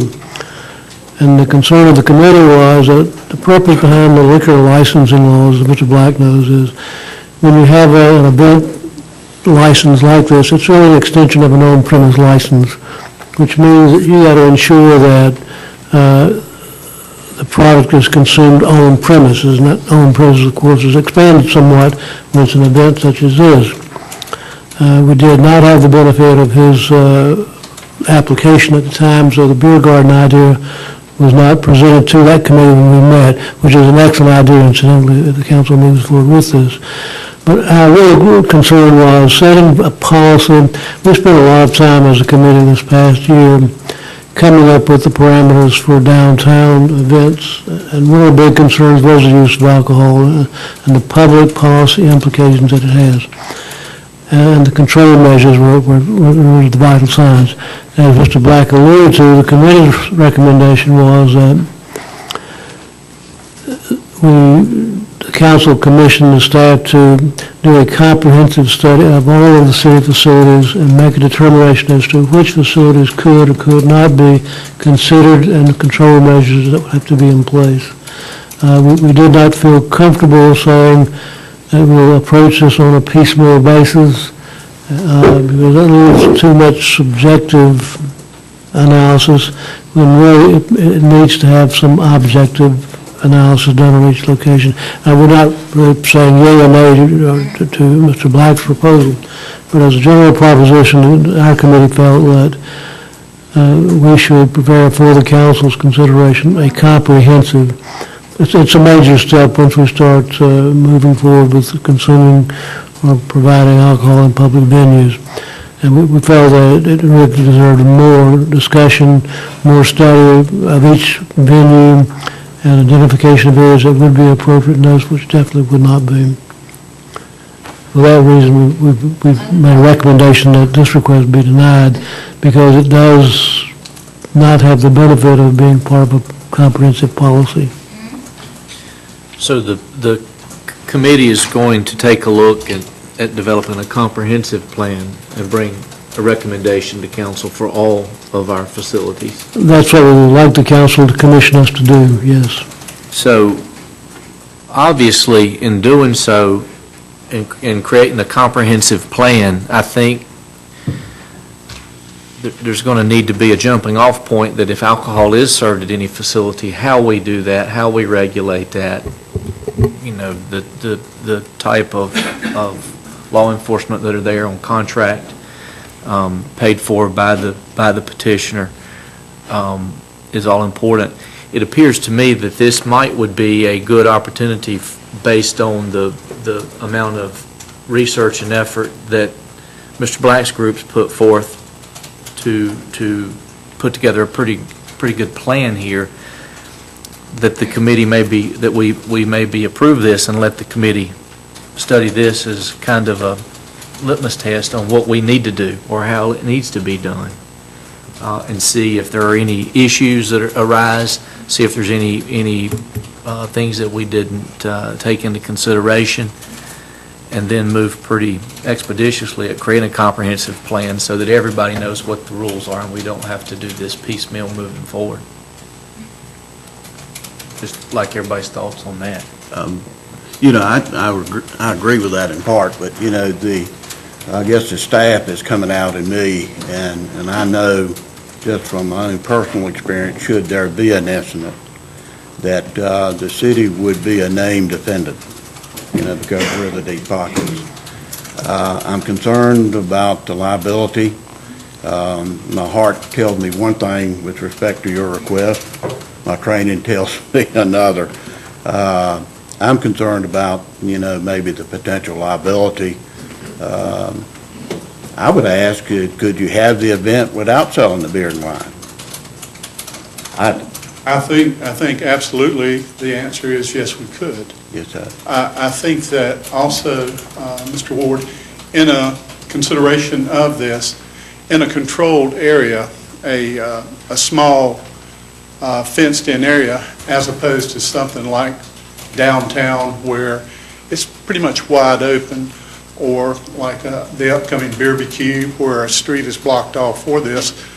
This is quite tame in comparison, and I think that, as Mr. Butler alluded to, we have set what we consider a pretty high standard. Even Chief Smythe kind of alluded to, and I kind of paraphrased what he was saying, just because you have an apartment complex doesn't necessarily mean you're going to have crime. Just because we're going to have a small beer garden doesn't necessarily mean we're going to have a wild party. So I do not think that what we have proposed is out of line. In fact, I think what we've done is set a bar pretty darn high for anybody to come behind us to have alcohol somewhere else. So I kind of like what Mr. Butler is saying, that this could be, this is one of those things where we go out there and see how it did. Maybe there is something that could be done. It's a work in progress, and I think this would be the ideal time to put what we have in place, or what we've put together, to set this, because I understand this is a work in progress. Mr. Bateman, I guess my question or dilemma that I'm having with and I'm struggling with, what is the difference between this location and versus downtown? Are we still liable, period? Or is it just the location being, I don't know, 10 miles from the city limits? I don't know. Obviously, there are differences in the locale, and it's probably a greater impact because you're going to have more travel on public highways. But again, those are the type of things that we really did not have the opportunity to give serious consideration to, that we really need to give in determining which facilities do we as a city say that this would be a good thing for the citizenry to allow this. And the decision of whether to do this tonight or not do this tonight is obviously a council decision. I understand that. I guess my question is, if we'll be having the same conversation if they were going to have it right next door like United Way did several years ago, would we have the same conversation? Well, we've already had this policy discussion on the downtown events and have established all the parameters that we've talked about for those events, including methods for controlling access and egress to the venue, which are all things that are looked at. So that's been pretty thoroughly vetted for downtown, and in fact, the policy application that we prepared has more to do with the downtown venues than any other location that we're doing it at. Mr. Black, did you have any dialogue with your committee in reference to having it downtown?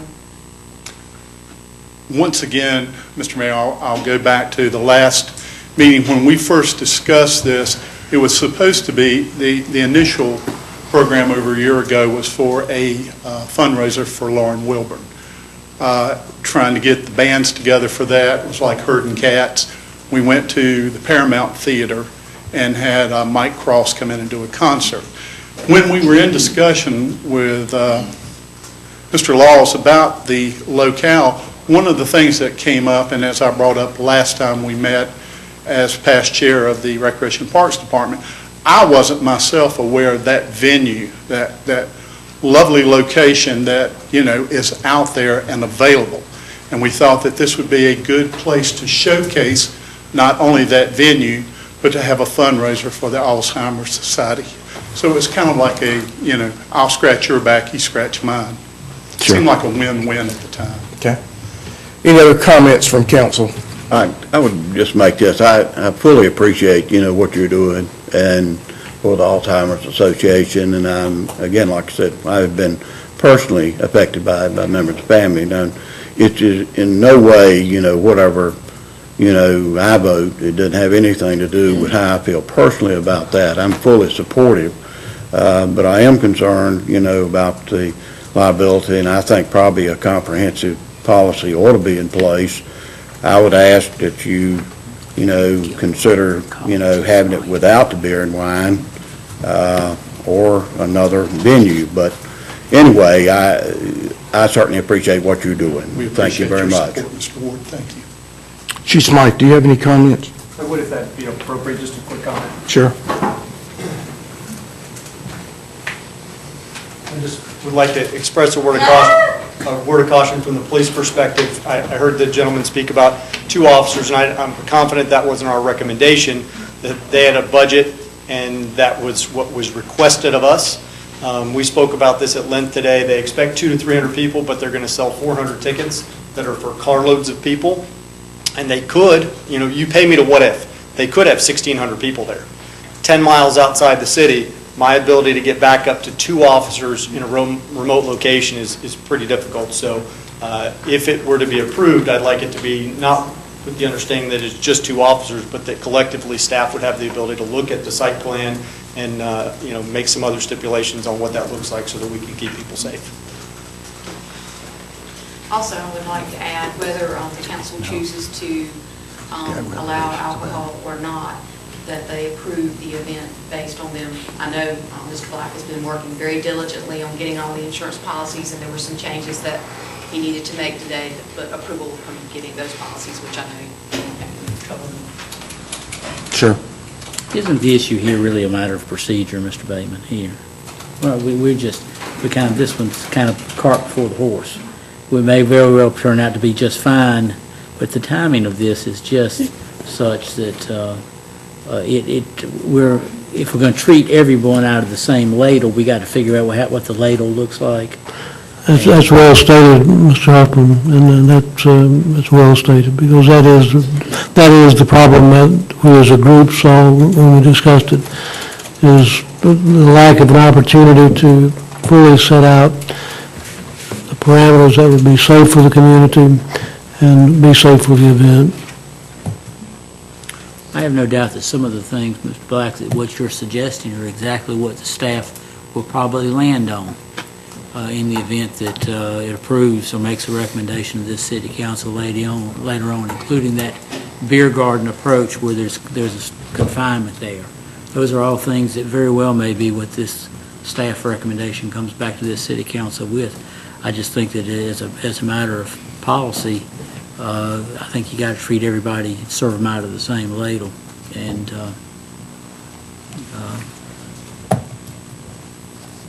I think we're running the risk of not doing so. My only concern with this is on the highway out there, old 62, whatever, coming through that area, real curvy area coming through there, and over the past 30, 40 years, the number of accidents that have happened out there in that area. I mean, you got dark two-lane street out there. That's my concern. I appreciate what Councilman Ward and Butler said. You could be the bar that we set to have this before. But just people leaving from out there, people have a tendency to drink a little bit more than they should. And coming from out there in that area, it's just hard for me to see people coming and drinking. So what this discussion is centering around is location, not necessarily the alcohol being served, because we have approved numerous events right here in downtown. So now it's all about the location. That's what it's about. Well, yes, and I'm being a little legalistic here. It's an equal protection argument, which, would, if you approve this, then you're setting a precedent, then you've got this equal protection down the road. If somebody else come in and they're denied, I guess we'd had a comprehensive policy and they were denied based on criteria, maybe you could offset any kind of equal protection argument or counter, but on the other hand, the bottom line here is that we're dealing with the unknown because we don't know what is going to come in. We got to deal with whatever is now, and so anyway, enough said about that.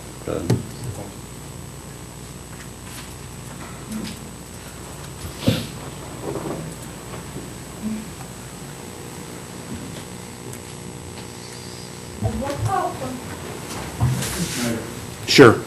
Yes, absolutely. I just want to answer Mr. Fawcett's concern. I understand what you're saying, traveling from that venue. I don't see any different from someone going from downtown Burlington past Whitsett. I understand that. I mean, I see exactly what you're saying there. I just don't see that much of a difference. By the same token, if you're out, there's two ways of thinking that. I'm 9 miles from downtown Burlington. I better be careful.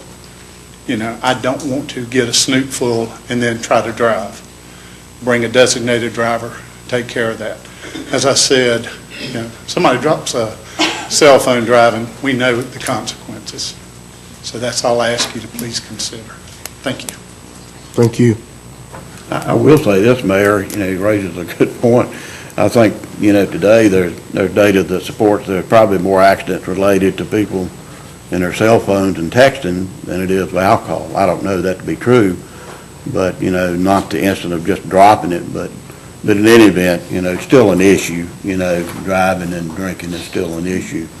And of course, that, to me, from my perspective, spells potential liability. And I know that's legalistic, but my heart says one thing, but I'm afraid my feeling would be not to allow it.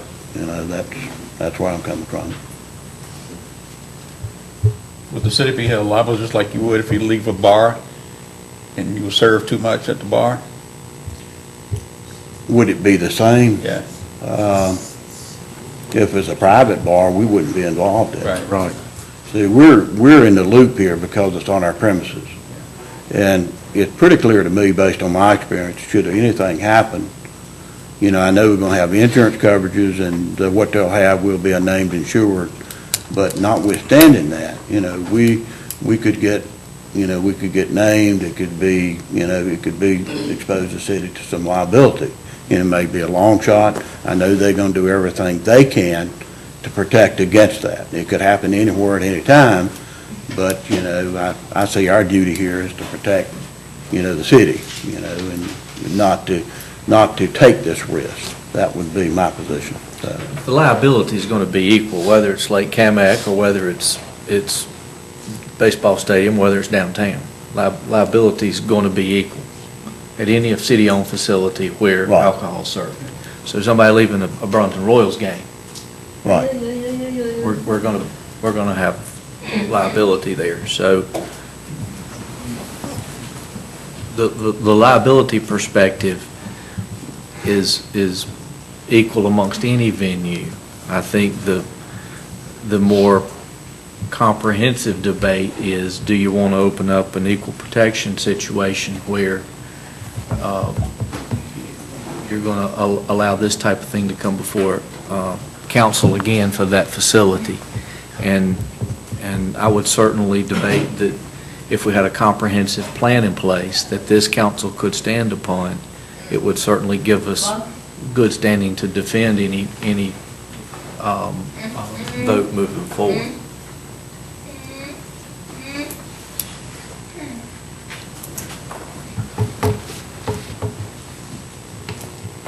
Any other comments? I think what you're doing is a good cause. I too have been affected by Alzheimer's. My family's been affected by Alzheimer's. With reservations, Mr. Mayor, I move we approve.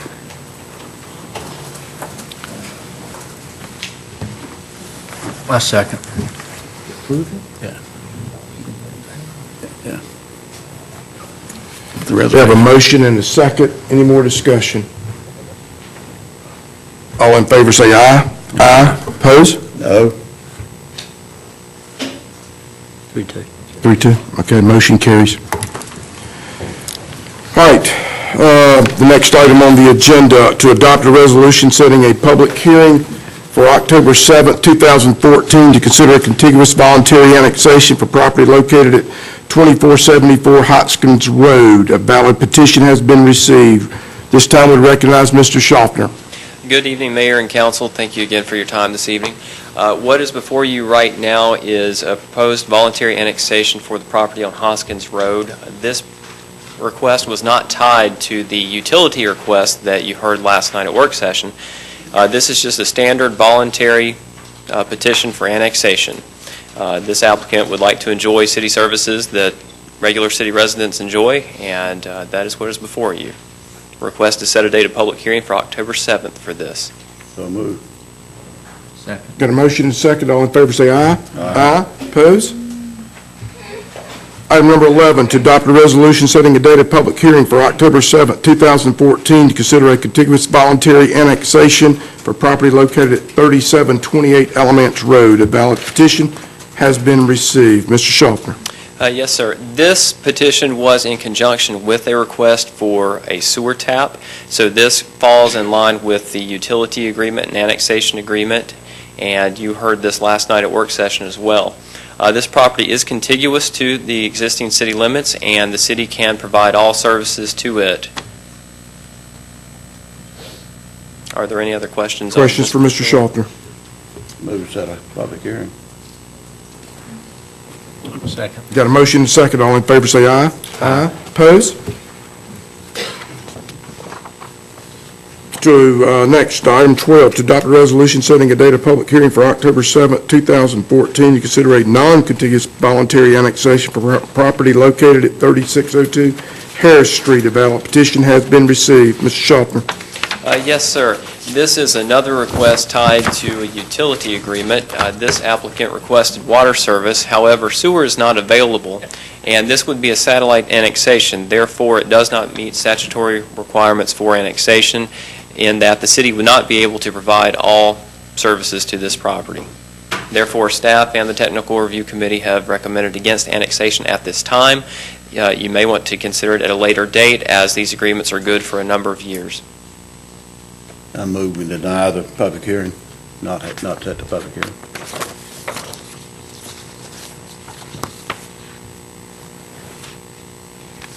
Staff recommendation not to. Not at this time. Yes, sir. Second. Got a motion and a second. All in favor say aye. Aye. Opposed? Item number 14, City Council will consider providing a connection to Alamance Community College as part of the, I'm sorry, I'm off track here.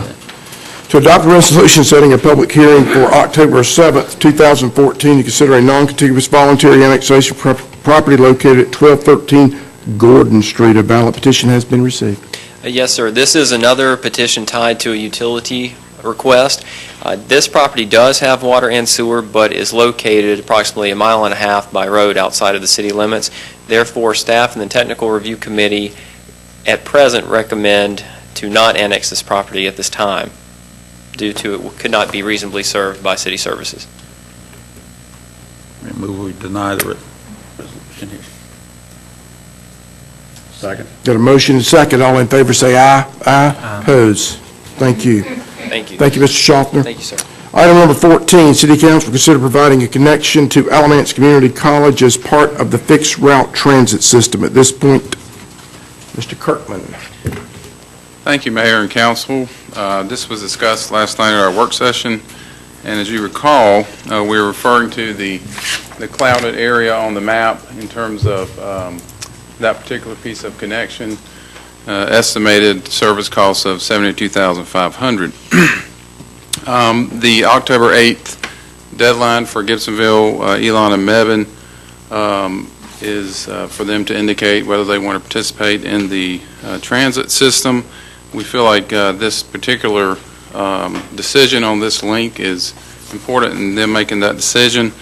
Last night we talked about some enrollment numbers at ACC with over 3,500 students enrolled in Burlington and Gibsonville zip codes, with over 1,000 active trips to ACC campuses in 6 months. There was a question last night about percentages of daytime versus nighttime students. I contacted ACC today, and they were able to offer some information. They said in the fall of 2013, that particular semester for students in the Burlington and Gibsonville areas in curriculum programs, 85% of those were daytime students, just to give you a feel for that. Going to ACC increases ridership, also functional diversity of the system, and also the overall success of the system. Again, the cost for the city of Burlington, if we decide to service this area, is additional $72,500, which is part of the $419,000 that we have been using as an estimated figure for Burlington's share of the cost for operations. And the table on the screen gives you the different scenarios that were included in the memo to the cities.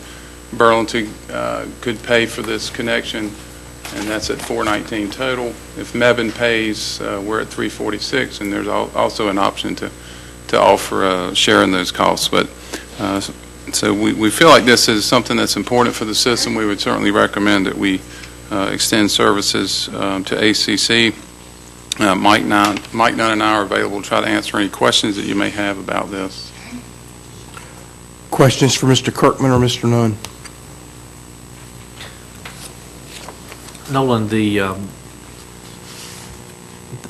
ultimate discussion by us taking a look at this now, as opposed to an additional service once we got our system up and going, is the need to establish the routes that we want to be running up front and go ahead and include this one in. Is that the reason? I think that's certainly a piece of it. Yeah, I think that, and Mebane's trying to make a decision. If they know we're going to ACC, that lets them know where they have to pay for service miles. That lets them know what their cost estimates are going to be. I think that's a piece of it too as well.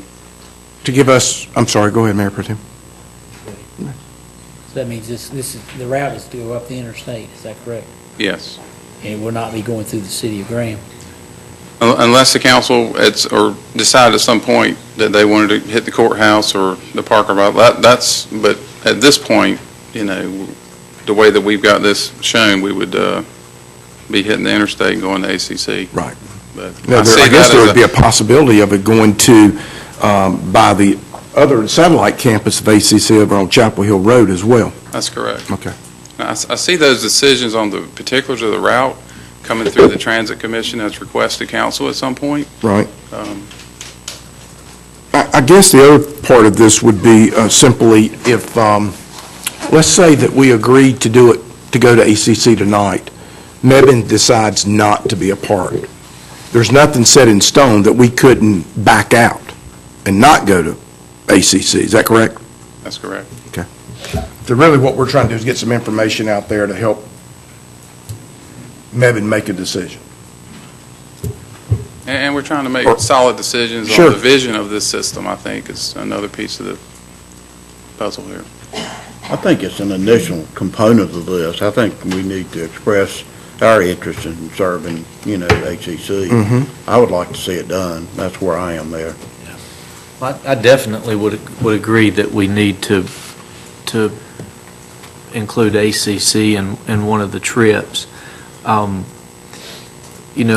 probably at first glance would have said that would be a building. If we're doing this alone unilaterally and no one else is on board, I could see that being sort of a growth opportunity. Let's get our City of Burlington proper routes established and then digest that, be sure that everything's flowing smoothly, and then we can enhance service out to that location.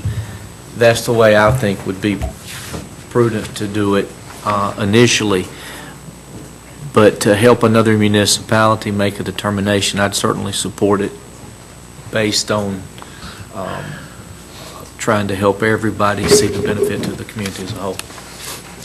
You stated Sorry? last night that 3,500 students. 85% of them were daytime students. That 85%. I don't know how you can overlook this sort of potential for ridership in a public transportation system. I think this is key.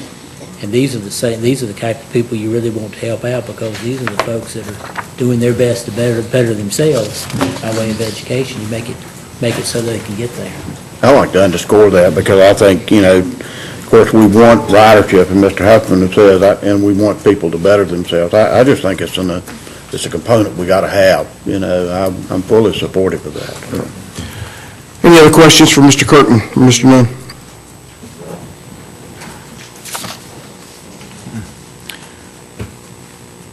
Mayor, make a motion that we approve the Connection Elements Community College as part of the fixed route transit system as recommended.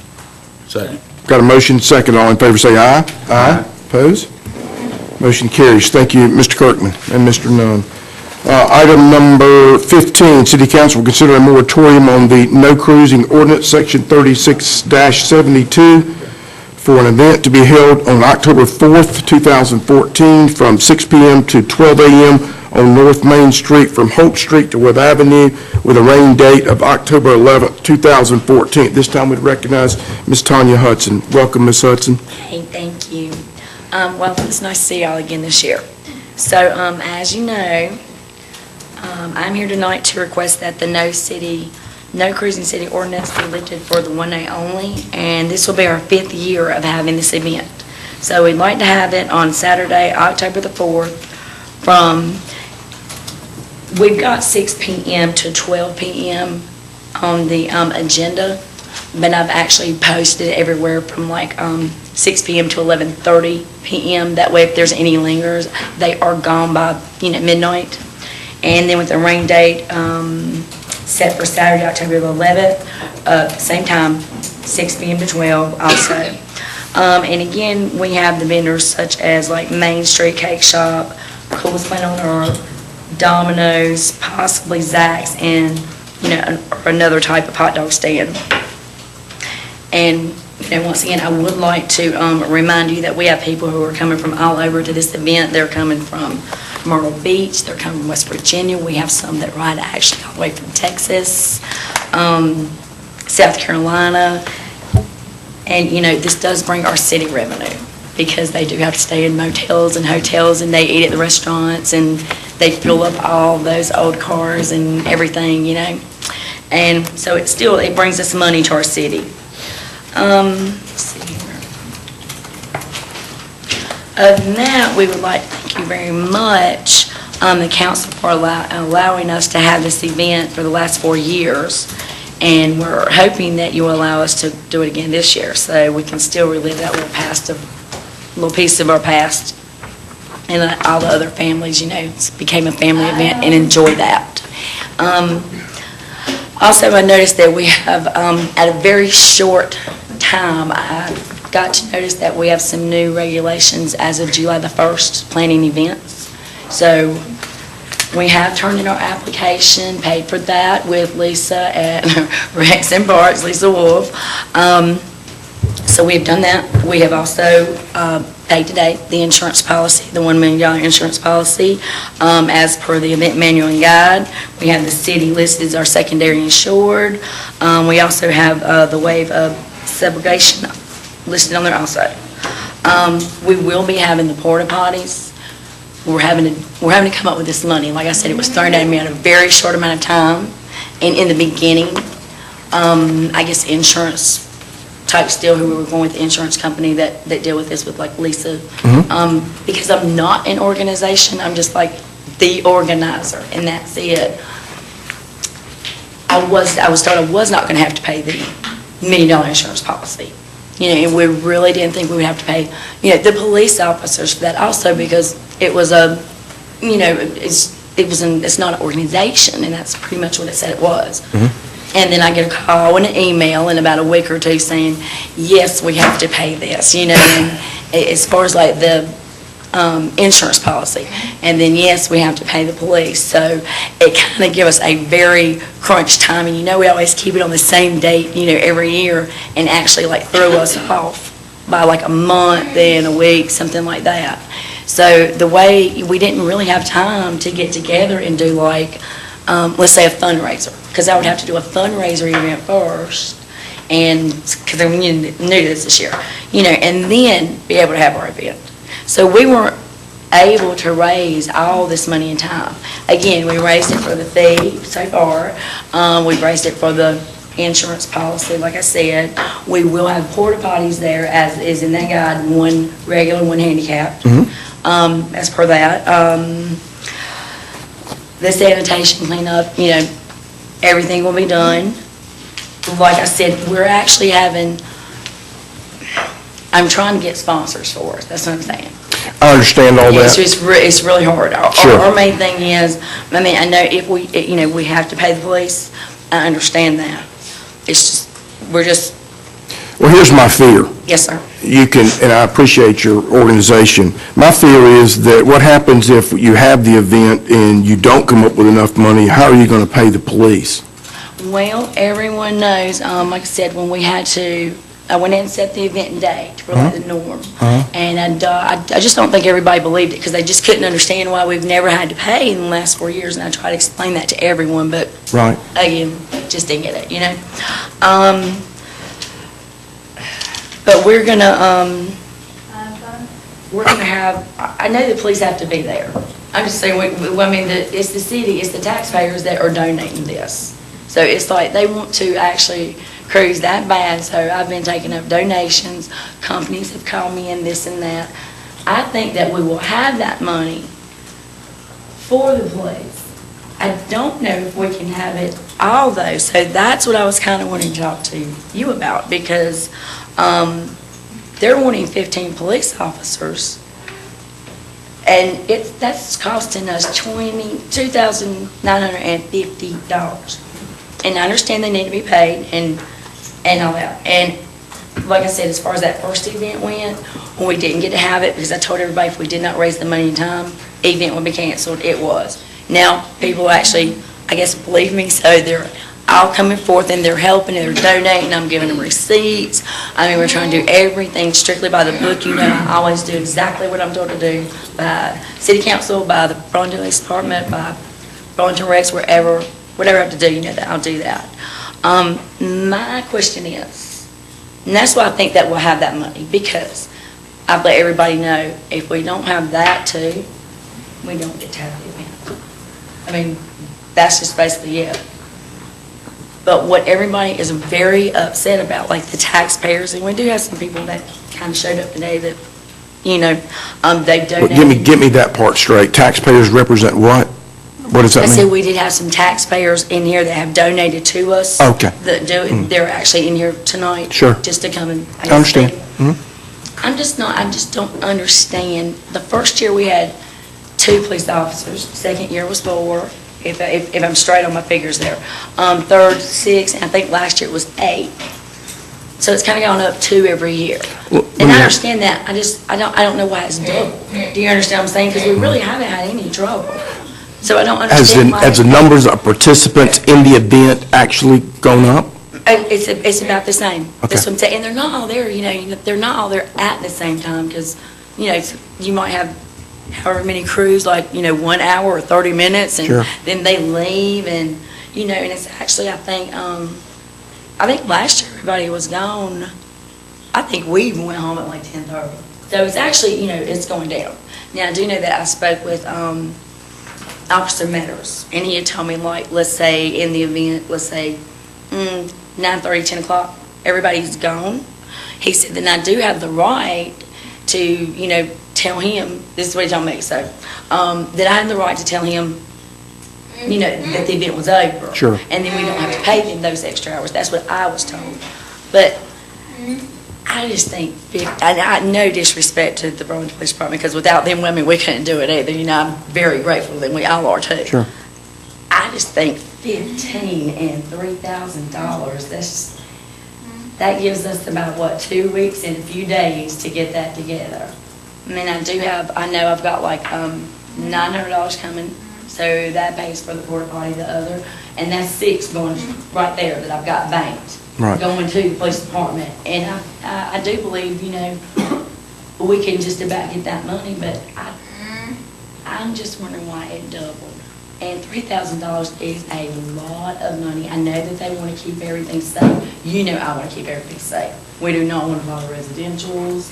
I always give my, you know, cell phone numbers if I'm at one side, if I see anything. But I just don't understand why it has to be 15. Chief Smythe, do you want to chime in on this conversation? Sure.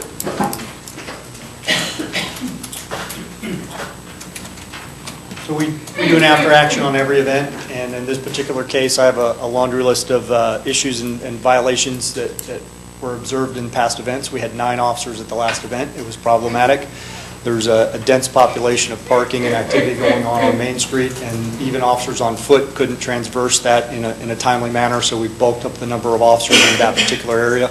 We've got set traffic posts. It's a 6-hour-long event. You can't stand out in the road and direct traffic for 6 hours. You got to have relief. So we built that factor in, as well as 2 roaming officers to deal with the traffic concerns outside the perimeter of the event. We've had some drag racing problems and those kinds of things of people taking off outside the event, so we feel it's necessary to police that. So we've had issues with litter, public consumption, urinating in public, racing, noise complaints, and then a myriad of traffic violations.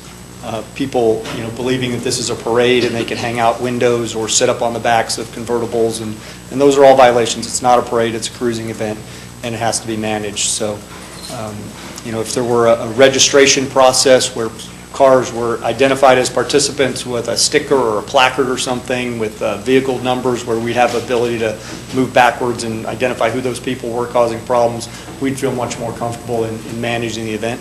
I don't know that the numbers would drop substantially, but clearly in organizing, there are ways to do it, and we could make some recommendations. But I think we're pretty solidly at 15 and don't have the ability to decrease from that without compromising public safety. It's also important to note that if we fund those officers, the price goes up to $3,500, and that's the difference between subcontracting officers outside of our pay system compared to federal law, that if they're our officers doing our work, we have to pay them overtime. That's time and a half at a higher rate. So they're able to do the event at $2,600, or we would be eclipsing $3,500 for the same event, the same number of people. Questions for Chief Swan? Thank you. Thank you. Ms. Hudson?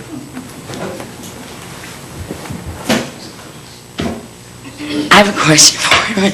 Ask him. Is there any way that we might this year possibly, let's say, come to an agreement, and if you have your men, I'll have my time of the event? How about that? Could we work on that this year that way, since they all know that I always go by the book and I do anything that you ask?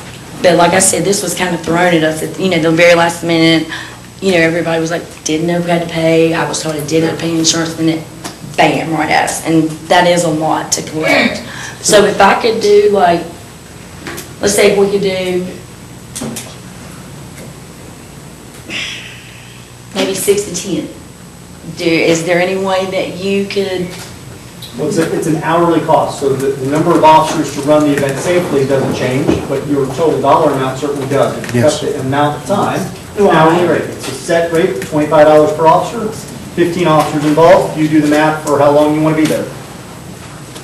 There is a requirement for a 3-hour minimum for any extra duty. I did know that Sergeant Metter said something about that. Now, what was that again? Because it was that, well, I know he said something about it right now. Any off-duty contract requires a 3-hour minimum. Right, 3-hour minimum. That's why he said if, that's why he told me, let's say at 9:30, if it started at 6, Sure. at 9:30, that's 3.5. They got the minimum in, and let's say everybody was gone by 9:30, then I could tell him, okay, event is over, and then he says that's fine, and it's not, Sure. we won't have as Well, much the bottom, it's a wonderful event.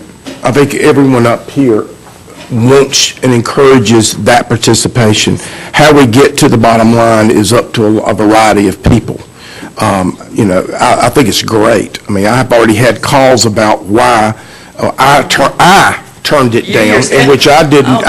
You're the first that's been here. Well, I think we've all received telephone calls about what happened to it. I know, that shows you how much. So it's a very large event, and an event we appreciate. We just need to come to an understanding. We can't do things free, obviously, and you heard the group before you, they've had to pay as well. Exactly. So the only way that that's right. I know, So but we have many more. my suggestion would be to sort of cut down on the number of hours so you can save some dollars.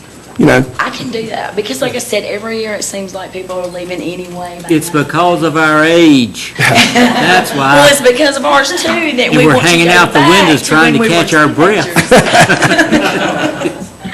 So, yeah, if he's willing to work, I'm willing to But we work still with have a anyone. dilemma. There's two things. One, Chief, is in reference to the officers being paid when they're paid.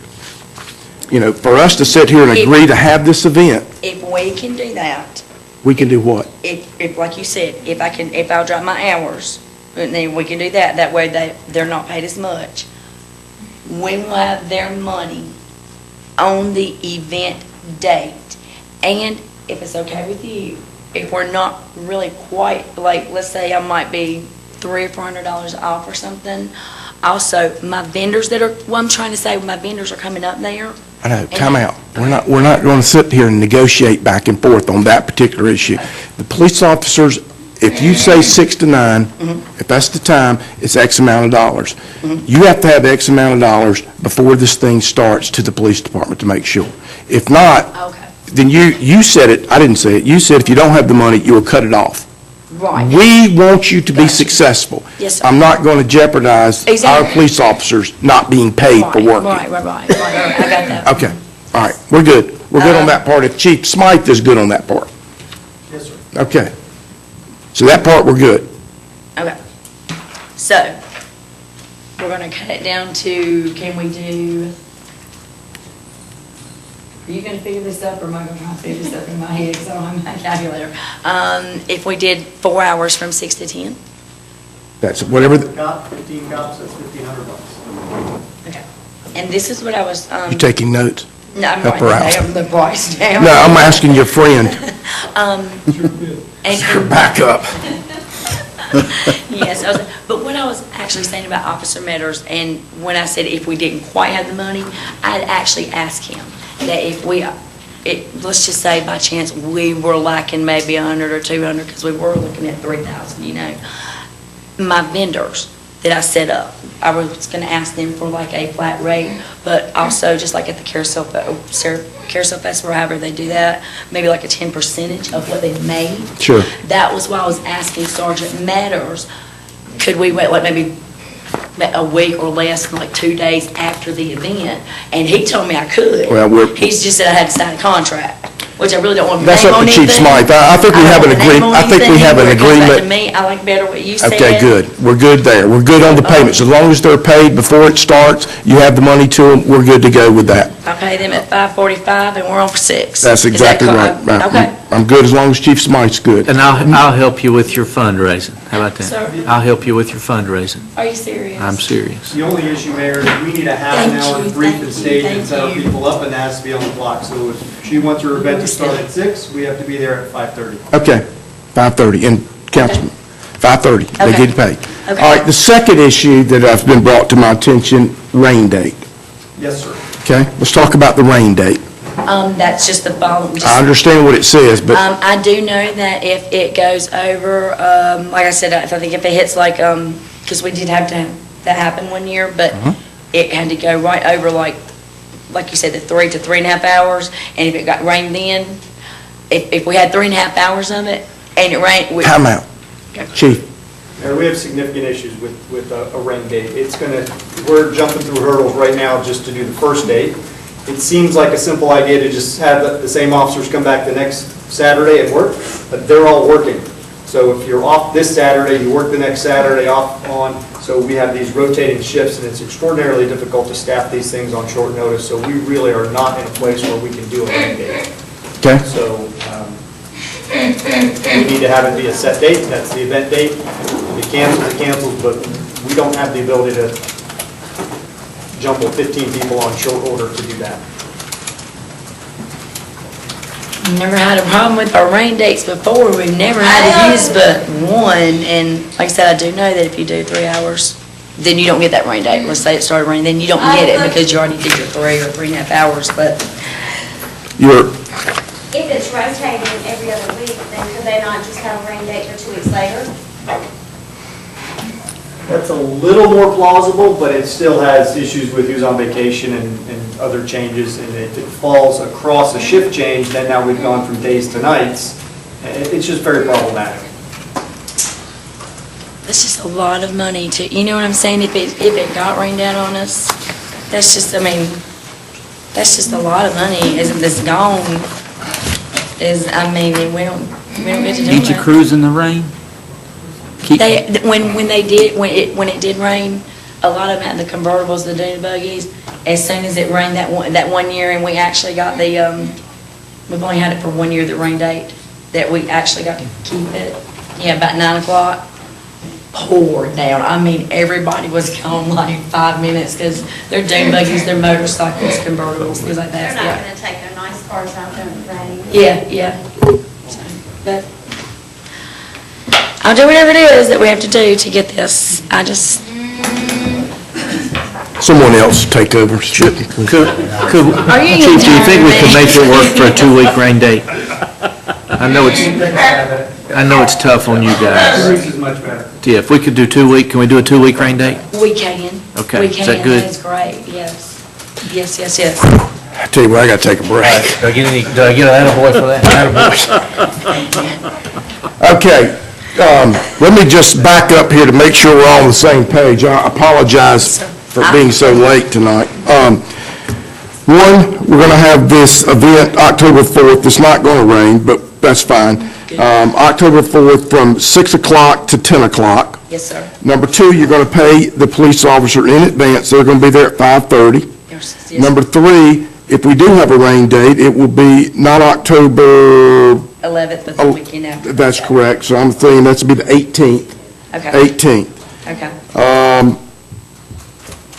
Anything else, council, that we need to discuss with Ms. Hudson? And I think he's about done with me. He wants to go home. the poor guys that's been in the back since 7 trying to support you, God bless them. I'm sorry, I was trying to get it all out there, like I said. I was. Okay, we have it pretty much set. You're good, Chief Smythe? Yes, sir. Okay. We need a motion. I make a motion that we approve the event based on the criteria that it meets the full payment to the police officers, 2-week rain date, and the hours that were discussed earlier. And the insurances. It's already been paid. Yep. Got that done today, Yep. by 12 noon, so I can be here tonight. Let me ask you this. Wait, Yes, sir. we have a motion. We have a motion? Yeah. We have a second? Second. Got a second. Any more comments? No. Motion second, all in favor say aye. Aye. Opposed? Now, Yes, sir. one last comment. If we're going to do this thing yearly, Yes, sir. let's get on the agenda tonight for next year, so we can have all this stuff Like I done. said, I've got my manual, so you know I will have everything, all my ducks. And whomever, in a row if next Ms. Wolf is the contact, let's Yes. talk to her tonight about next year. All right? year. Sounds good. Thank you. Thank you. Ooh. And don't leave yet. I'm going to speak to you in a second. All right, that gets us to public comment period. Anyone, I don't have any comments? All right, that brings me to city council comments. Carousel Festival is Saturday from the 20th and 10 a.m. to 6, 21st from 1 to 6. Pet adoption specials, half-off adoption fees September 19th and 20th. Also, tonight is Mayor Pro Tem Huffman's last night as a council member, and Mr. Bateman is our city attorney. We will have an event October 7th to recognize both Mr. Bateman and Mayor Pro Tem Huffman. So if you guys can hang out until October 7th, we will be able to say something about you, whether it's good or not. I can't really decide about that right now. But anyway, we look forward to that event as well. Any other comments from council? Hey, Mr. Mayor, since the Honorable Mayor Pro Tem is leaving, it's the end of the month, I know it's like we're trying to get you out of here, but... Yeah, you're anxious, aren't you? No, not really. But I think since we already have a mechanism in place to find a new council member, and let's see if we go ahead and get started on that process, because we don't meet again until October. 7, 6. What's the next meeting? 6 and 7. Right. So what you're asking to do is to go ahead and start the process in reference to advertisement? Yes. That is the process, that's how it initiates. That's what, yeah, that's Okay. what we did last time for. The council adopted a policy in 2010 that is a written policy that requires 2 weeks publication with 10 days after the last date of publication to submit an application to be considered. Okay. Any other comments about that? So we can instruct Ms. Ward as of October 1st to send out advertisement for the 2 weeks and then 10 days? Is that right? Mr. Yes. Bates? Okay. 2 weeks from the last date of advertisement. Okay. That's the closing date for receiving the... Okay, all right. Good, got that, Ms. Ward? Any other comments? Entertain a motion to adjourn. I'm sorry, Mr. Ward.